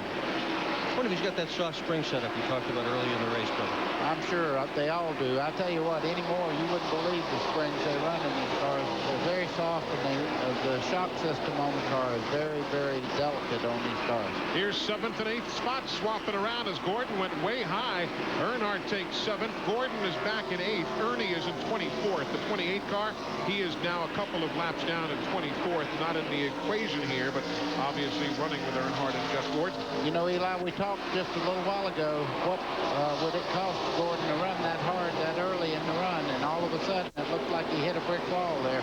He's able to keep up, but he's not running like Jeff Gordon run all day when he was up front. Track position means so much in one of these races. Bobby Hamilton, you see, in for service, lap 332. Kyle Petty is also in for a stop at lap 332. All of this under green. Now on the normal 60-lap sequencing, Glenn, this ought to be it for everybody. Well, yeah, it should. If we go green the rest of the way, Eli, everybody will have to make one stop, starting with this right here. I'm interested to see what some of these teams are going to do about maybe only putting 2 tires on. They're only going to have about 30, 40 laps when the rest of the cars come in. I just want to see what they're going to do. But Kyle Petty's down. He only changed right sides. Here comes Dale Jarrett. Let's see what they do. Dale Jarrett still coming down pit road, eases into his pit box. The Indian bunch go to work. This will be a 4-tire pit stop for Dale Jarrett. He said his car was still a little bit tight, but he was picking up on the 25 car. His car had not fallen off as much as the other cars. Now around to the left side. Now let's go to Glenn Jarrett, who's with the 24 car. And Jeff Gordon brought the DuPont Chevrolet in. There's going to be a track bar adjustment. They're on the right side now that Dale Jarrett has set the stage. I believe most of them are going to have to go with 4 tires. They're around to the left side of Gordon right now. The adjustment has been made. Left sides are Here's Steve Burns. And Dick Trickle's in their most important pit stop of the day. This is also going to be a 4-tire change. Glenn, you said Jeff Gordon made a track bar adjustment. No chassis adjustments on the 90 to this point. Tommy Baldwin changes the rear tires.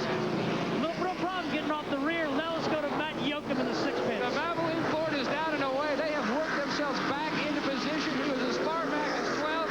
They have worked on this car. He was a tad tight. They loosened him up with some air pressure adjustments, and now they hope they have the setup to take him to the finish. All of these stops are under green. Remember, 25 Craven has not stopped. 24 Gordon has. So Jeff will now get around and return to the lead lap. Again, everybody is now cycling around. So here comes Terry Labonte. He and Ricky Craven battling. Hendrick Motorsports teammates right there. Terry just come out of the pits on the back straightaway and rejoined the fray there. You can see the difference in new tires. Boy, I mean, it makes a big difference. Craven right now needs to make a stop. He's dropping back. Right, the 3 has stopped. Earnhardt, the 37 Mayfield, he has stopped. Steve Burns keeping an eye on Bill Elliott on pit road. And Bill Elliott did make a chassis adjustment to the right rear. 4 tires. They're having a bit of a problem on the left front, it looks like. Now he's gone.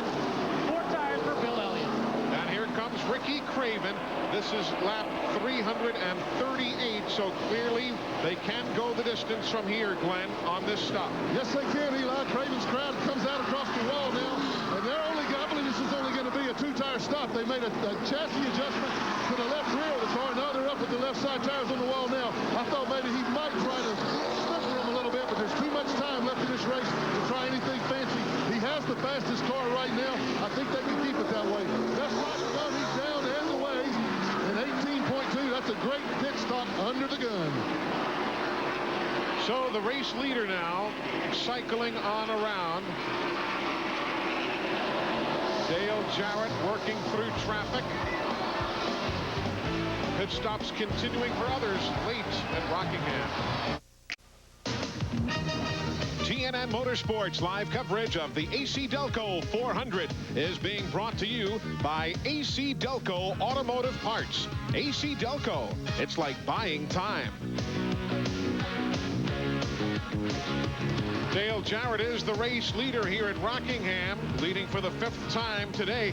Here's what the critics are saying about TNN Motorsports video game, Hardcore 4x4 for the Sony PlayStation and the Sega system. They're saying if you're a racer and you like games, you've got to check out TNN Motorsports Hardcore 4x4. You'll see fenders crunching, wheels busting, and doors flying off. They say the game gets so real, you'll have to scrape the mud off your TV. For more information about TNN Motorsports Hardcore 4x4, check out TNN's website, www.country.com.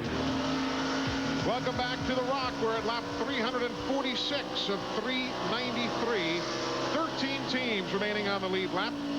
Dale Jarrett, Bobby Hamilton, Ricky Craven in 3rd, 5 seconds back. Mark Martin's 4th, Jeff Gordon 5th, Terry Labonte is 6th, Dick Trickle 7th, Dale Earnhardt is 8th, Sterling Marlin 9th, Joe Nemechek is 10th, Michael Waltrip 11th, super run for Robert Presley. He is in 12th, and Bill Elliott in 13th. Those 13 teams are currently on the lead lap. Ricky Craven, let's analyze it as we watch Jeff Gordon running in 5th. Ricky Craven has led twice today for 137 laps. Folks, remember, right now he's 5 seconds down to the leader. Let's go to Glenn Jarrett. Well, guys, remember we talked about how hard Jeff Gordon was having to push the car the last time when he came out way back in the pack. This is the right front tire that came off. You may not be able to see these wear bars here, but as you go across from outside to inside here, the inside of that tire is completely worn out. That's why he had to pit and pit in a hurry. He really used those tires up. Steve? Well, Glenn, we've been following the progress of Dick Trickle. He's had a great run this afternoon. Now, their last pit stop was very solid. They are not having spectacular pit stops, but that is a big improvement for this team. And we mentioned crew chief Tommy Baldwin. They're frustrated, and that's a good sign because that means they're improving. Now let's go to Matt Yoakum. Dale Jarrett currently showing the way. Right now, Todd Parrott and DJ talking on the radio. They said, look, we remember what happened here back in February. We dominated this place, but we didn't search around to make sure we had the best line. Gordon came up high and blew by us and took the victory. So right now, they are searching to make sure they're using the best line on the speedway. Let's take a look at how Dale Jarrett has done over the last 3 Rockingham races, and he really is on a roll. An average finish of 2nd. He has led 46 for nearly 50% of the laps that have been run here. And maybe today's the day that he'll get to victory lane here at the Rock. He's not won here. Sterling Marlin's not won here. Ricky Craven's not won here. Schrader's never won here. Ernie Irvin. A lot of top names haven't won here. But you know, Jarrett has come on so strong so recently. In his first 18 starts here, he only led 11 laps in the last 2 races going into today. He led 530 laps. He got this place figured out in a hurry. Let's go back to pit road, Glenn Jarrett. Well, guys, I'm standing looking at the computer on the computer screen in Jeff Gordon's pit that gives out the time that the cars are running.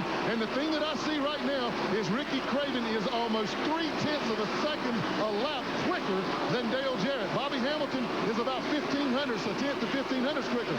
As we've been telling you all day, Jarrett's car is a little tight early in the run.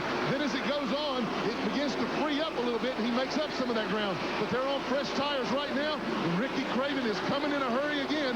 There's only, 30-some laps left in the race. It's going to be a question whether Dale Jarrett can hold these guys off if their tires hold up. Right now, exactly 40 laps. It'll be 39 when they get to the stripe this time by.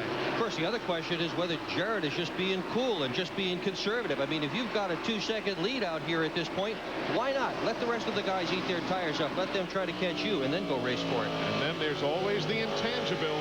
Might we still have a caution flag before this one is done? Don't leave us. We're closing in on the finish of the AC Delco 400.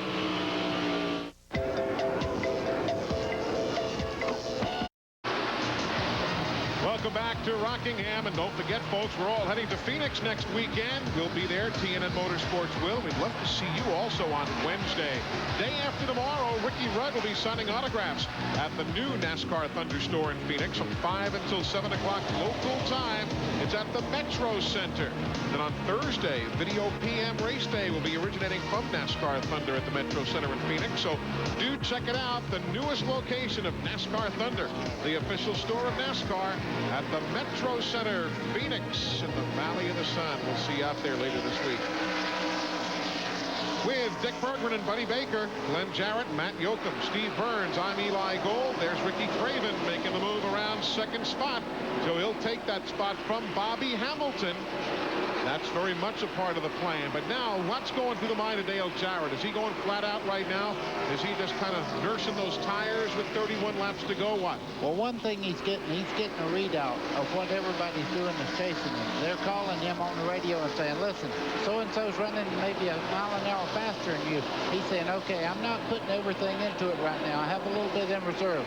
I'm sure right now they're communicating back and forth. Dale Jarrett knows as much about the people coming up on him as we do. There you see a good Dale Earnhardt Sterling Marlin battle right there. Meanwhile, Jeff Gordon has just gotten around Mark Martin 3 wide with Wally Dallenbach, the 46. He's not battling for that position, but he certainly was in the mix for real estate. Ward Burton was right up into the wall on that same lap. He almost caught the wall right up next to him. That is 8th and 9th. Earnhardt and Sterling Marlin. 30 laps to go. Been a pretty good race today. Really has. There's something going on all the way around the racetrack. There's a lot of positions being fought for that are not necessarily the lead, but they're interesting to watch. Sterling Marlin there in the 4 car has been trying to get by Earnhardt for the longest of time.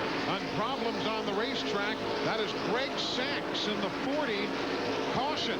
Caution. He is pulled off the track. He is not going to be able to continue. Caution for Greg Sachs. And now this is going to be interesting. Eli, this changes everything. This brings everybody right nose to tail. I tell you what, we're going to have a tremendous race from here to the finish. So Greg Sachs stops on the racetrack. Rodney Wise, favorite son of Delaware, brings out the caution flag. And another flag, the one you see just to the right of Sachs, means the pits are closed. So as long as Sachs sits there, that flag will stay out, and no one can legally make their pit stop. Are we getting the green one? No. Now Now let's speculate. You think he'll dart in, get 2 right side tires now? Well, we're about to find out. Pits are now open. Here they come. Well, this is where the crew chiefs earn their money. What do you do? 2, 4, or none? Well, you don't do none because you don't need to stop for fuel. Let's go to Matt. Dale Jarrett in his pit box. They will make a chassis adjustment. They're talking the radio. 1.5 rounds of bite out of the left rear. You can see the crew member go to work with their wedge wrench. They're onto the left side tires. 4 tires stop for Dale Jarrett. Now let's go to Glenn Jarrett in Ricky Craven's pit. And this caution is exactly what Ricky Craven wanted to see because they definitely know, oh, it's a drag race down pit road. Dale Jarrett beats him. But this is going to play into Ricky Craven's advantage because he is 2/10 to 3/10 a second a lap quicker than Dale Jarrett on new rubber. Steve? And Bobby Hamilton had a clean stop, Glenn. 4 tires, no chassis adjustment. 4 tires for Bobby Hamilton. There you see Terry Labonte on the back pits. He's running in 5th. He's in the attention of the Kellogg's team. The Burger King bunch waiting for Steve Park to come along. He's running in 34th. Park is 6 laps down. Now all the teams that are a lap down come onto the pit lane for service under caution for the 5th time today. Coming up Friday here on TNN's Motor Madness, the Pennzoil World of Outlaws will be in high gear. It's Halloween night, and they'll be treating everybody to some great sprint car racing in the Action Performance Western World Championship. It's TNN Motor Madness, Friday night at 8, right here on TNN Motorsports. To the pits, Glenn Jarrett. Well, guys, we went to check in with Ray Evernham and Jeff Gordon, and this is a caution flag that they wanted to see as well. Gave him one more chance to put fresh rubber on the car. He's better on fresh rubber, much better than some of the cars he's been racing with. So they did 4 tires, no chassis adjustment. Here's Matt. An update on Mark Martin. He currently now is 5th after that round of pit stops. They made a track bar adjustment and 4 tires. Steve Mill told me right now on our mind points because we don't think we have anything for Dale Jarrett or Ricky Craven. But we've got that 24 car right ahead of us in 4th. And Dick Trickle, Matt, they are going to go for it. They made an adjustment to tighten him up. So they have nothing to lose. They're up there running 6th. They're going to go for it. So we're set to go back to green. Getting set to go back green. Let's rock and roll best you can, man. Get ready, get ready, get ready, green, get ready, green, green, green, green, green. Green, green, green, green. Fathers and crew chiefs all have their own styles, but they get the message across as we are back under green, green, green at lap 371. Ricky Craven has shown a lot of muscle on restarts. He seems to be quicker than Dale Jarrett on, say, 2nd, 3rd, 4th lap. And right now I expect him to go up there and really put a challenge on for the lead.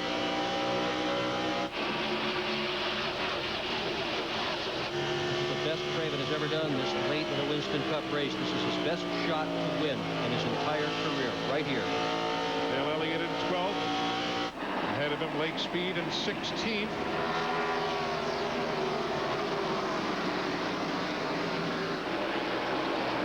Trying to find some place to run. Mike Skinner in the 31. Jeff Green the 29.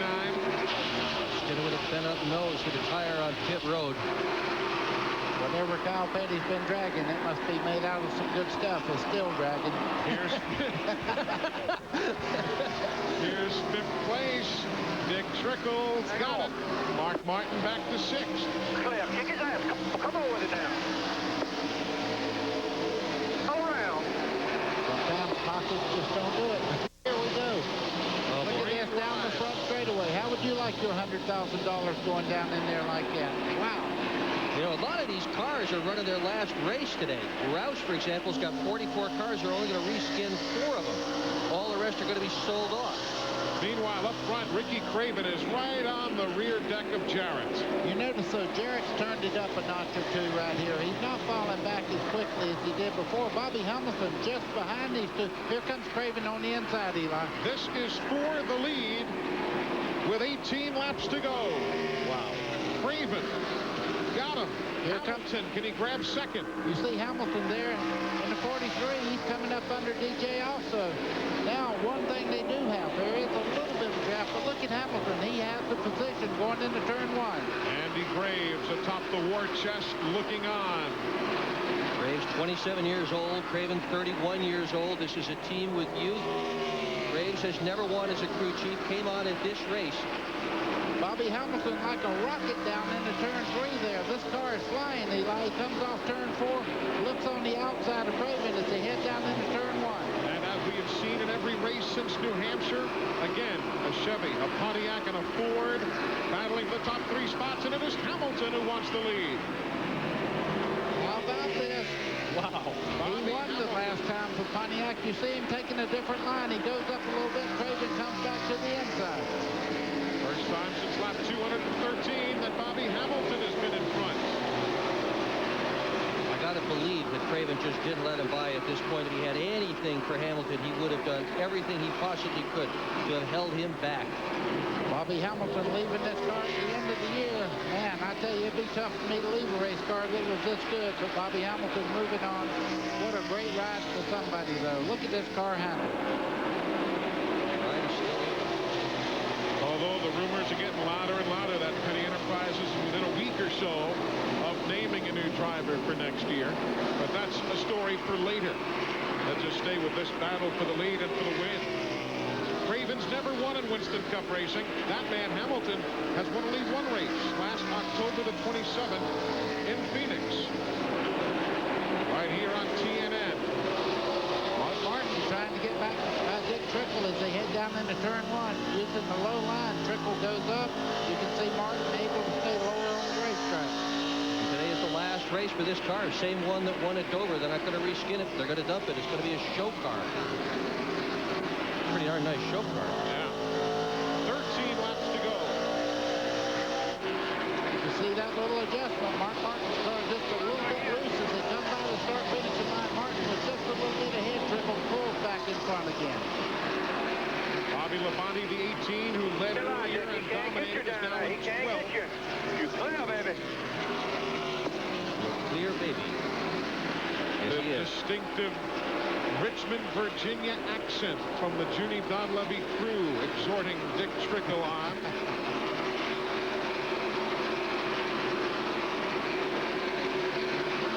Boy, I'll tell you what. 11 laps to go, and these guys are going at it. I'm sure Mark Martin's sitting there saying, man, I need these points right now. Needs to get by Trickle. Trickle having a great run today. Does not want to give it up. 18 car you keep seeing in your picture. That's Bobby Labonte. He was the pole sitter, but he's down a lap. 10 laps to go. Mark Martin. He's 6th.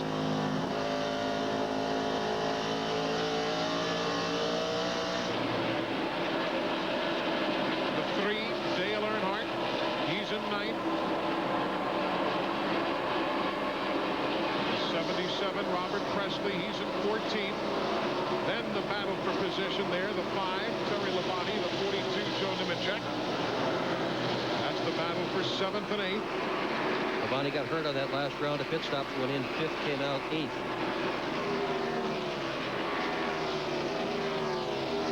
Up front, still 7/10 of a second for Bobby Hamilton. For that man, Richard Petty, who has 11 victories as a driver here at the Rock. And Petty Enterprises as a result with 11 victories to their credit. You see, he has 2 stopwatches, one in his left hand, one in the right. He's timing second place with one, his car with the other. Doesn't have that Charlie one-horse cowboy hat in place today, but right now he doesn't mind. Hamilton brought 2 cars here to test. Other one was a bit faster, but they didn't think this one was going to qualify well. They knew it was going to be fast in the race as such, so that's the one they brought. And there's first to second. You saw the interval. Ricky Craven. Andy Graves looking on. Dale Jarrett's car is kicked in now. He's starting to run well, but he dropped so much as far as track position, I don't think he has time to catch up now. Again, Trickle and Martin, 5th and 6th. Valuable points for Mark Martin, Dick Trickle for a great finish. So, hey, this is going to be a race right down to the finish.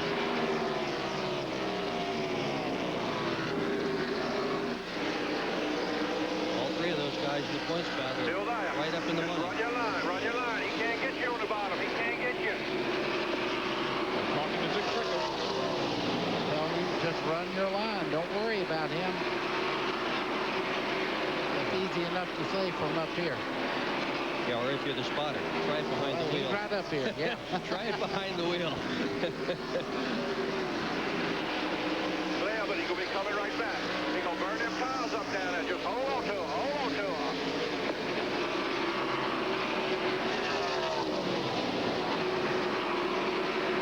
No change up front. Actually, Hamilton is pulling away now by 1 2 2/10. That's why we're staying with this battle. And there's nobody between Hamilton and Craven, so we'll stay right here. Jarrett's still third. He's clear, but he's coming back. Yeah, you're clear, but don't go down there. With 3 to go, there's no race up front right now, so this is the best thing going on. The only thing that Dale Jarrett has moved a little closer to Craven, but I don't think he has enough time. It is 1 3/10 seconds now from Hamilton to Craven. Good job. Just hang on to him now. Hang on to him, baby. He's coming back, but we're going to whip him. We're going to whip him. This is for 5th place.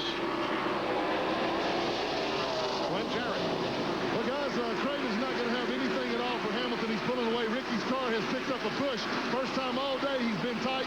Absolute worst time for him. He had a great car all day, but if nothing happens, this one's going to belong to Bobby Hamilton. Craven's just too tight. And there is Hamilton. There is Craven and Jarrett. White flag is in the air. This is the last time around the 1.017-mile layout. Look at Jarrett. He's picking the throttle up there. Gets a little bit sideways. Craven gets a little run off the corner there on the 88. This is for second place as they head down into turn 3. Hamilton is the leader.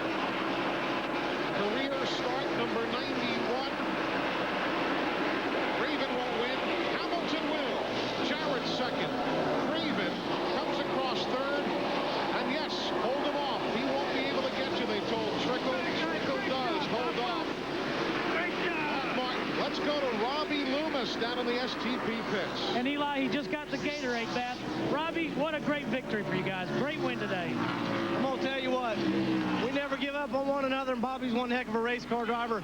He made the decision to bring this car, and it was a little slower than our other car in the test, but it stayed under him all day. He's one heck of a man. This team, the guys at the shop, 44 crowd, everything's working great, and we got to keep her going. Congratulations. Thank you, guys. A super victory for Bobby Hamilton, who led earlier from lap 196 to 213, does the ceremonial spin out. We'll talk to him in a moment. On Sundays. Well, Bobby Hamilton has made an extra lap around the track. He was waving at the fans, and a big old smile for the man from Nashville, Tennessee.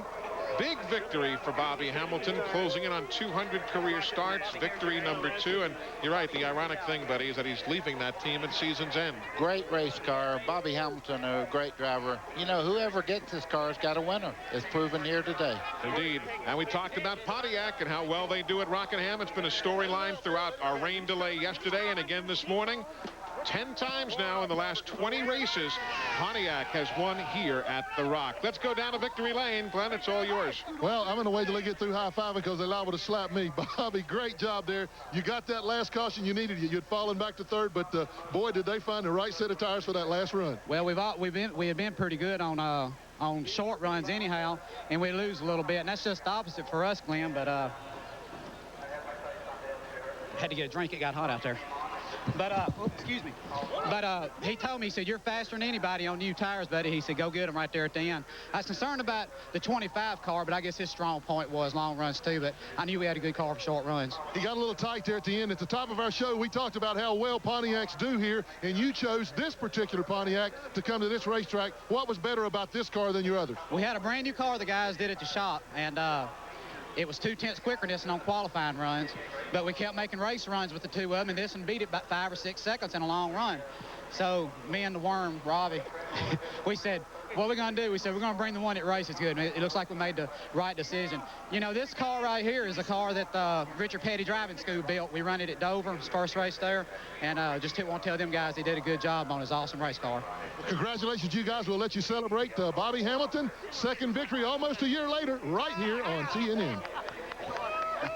You gotta like it right there. True emotion in victory lane, and there's the king having climbed down off the throne. He's in victory lane enjoying it. Again, Rockingham, and again the bridesmaid's role for Dale Jarrett. But nevertheless, second is darn good. Let's hear from Dale in the garage. For the fourth straight time, Dale Jarrett comes home second here at the Rock.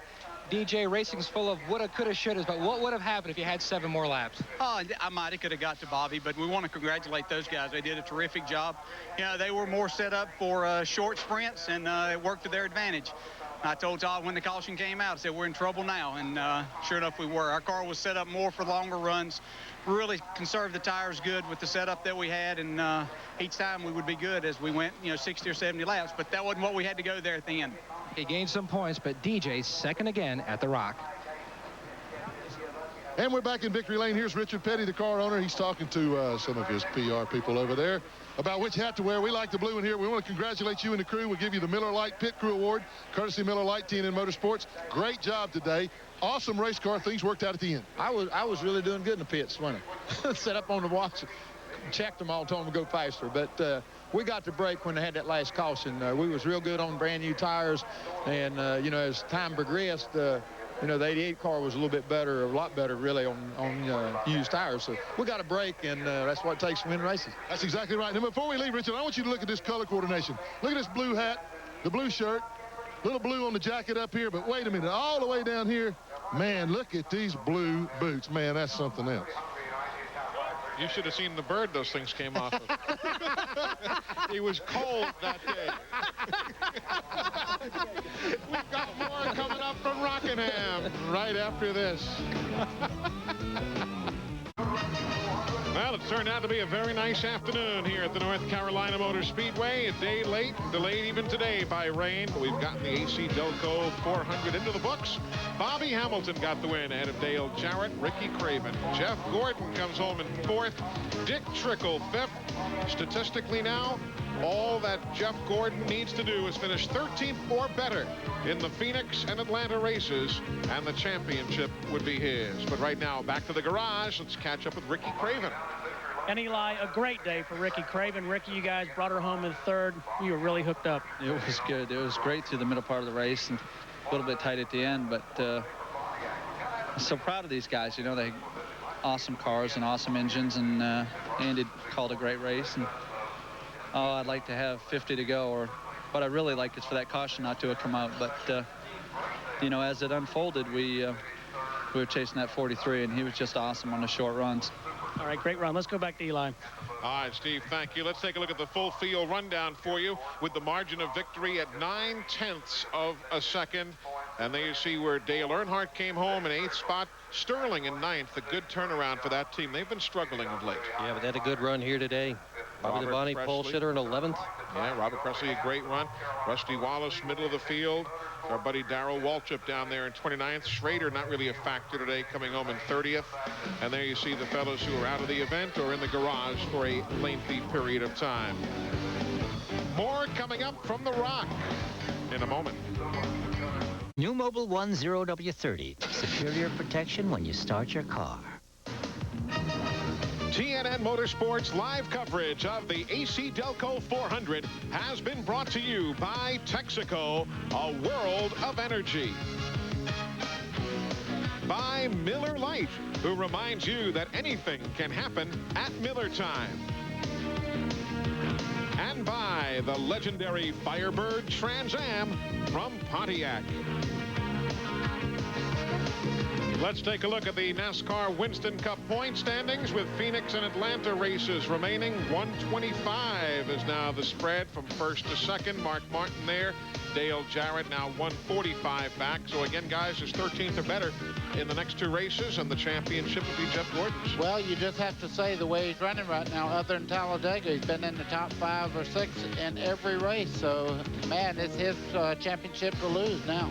Next week, we will be in the Valley of the Sun, and Dick Berggren, it's always a great racetrack.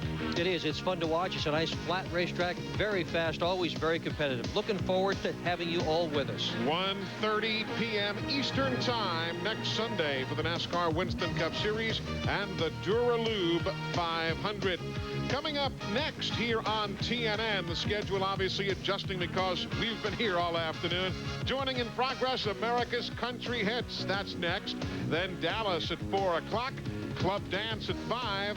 The Dukes will be with you at 6. And then we'll be back with you at 7 o'clock. A replay of this afternoon's AC Delco 400 for the benefit of those who weren't able to be with us here this afternoon. So again, that is the schedule from the North Carolina Motor Speedway and from TNN as we take it down towards the finish today. 9/10 of a second, the margin of victory. In the middle of that group there, Richard Petty, Robbie Loomis, Bobby Hamilton, Dale Inman.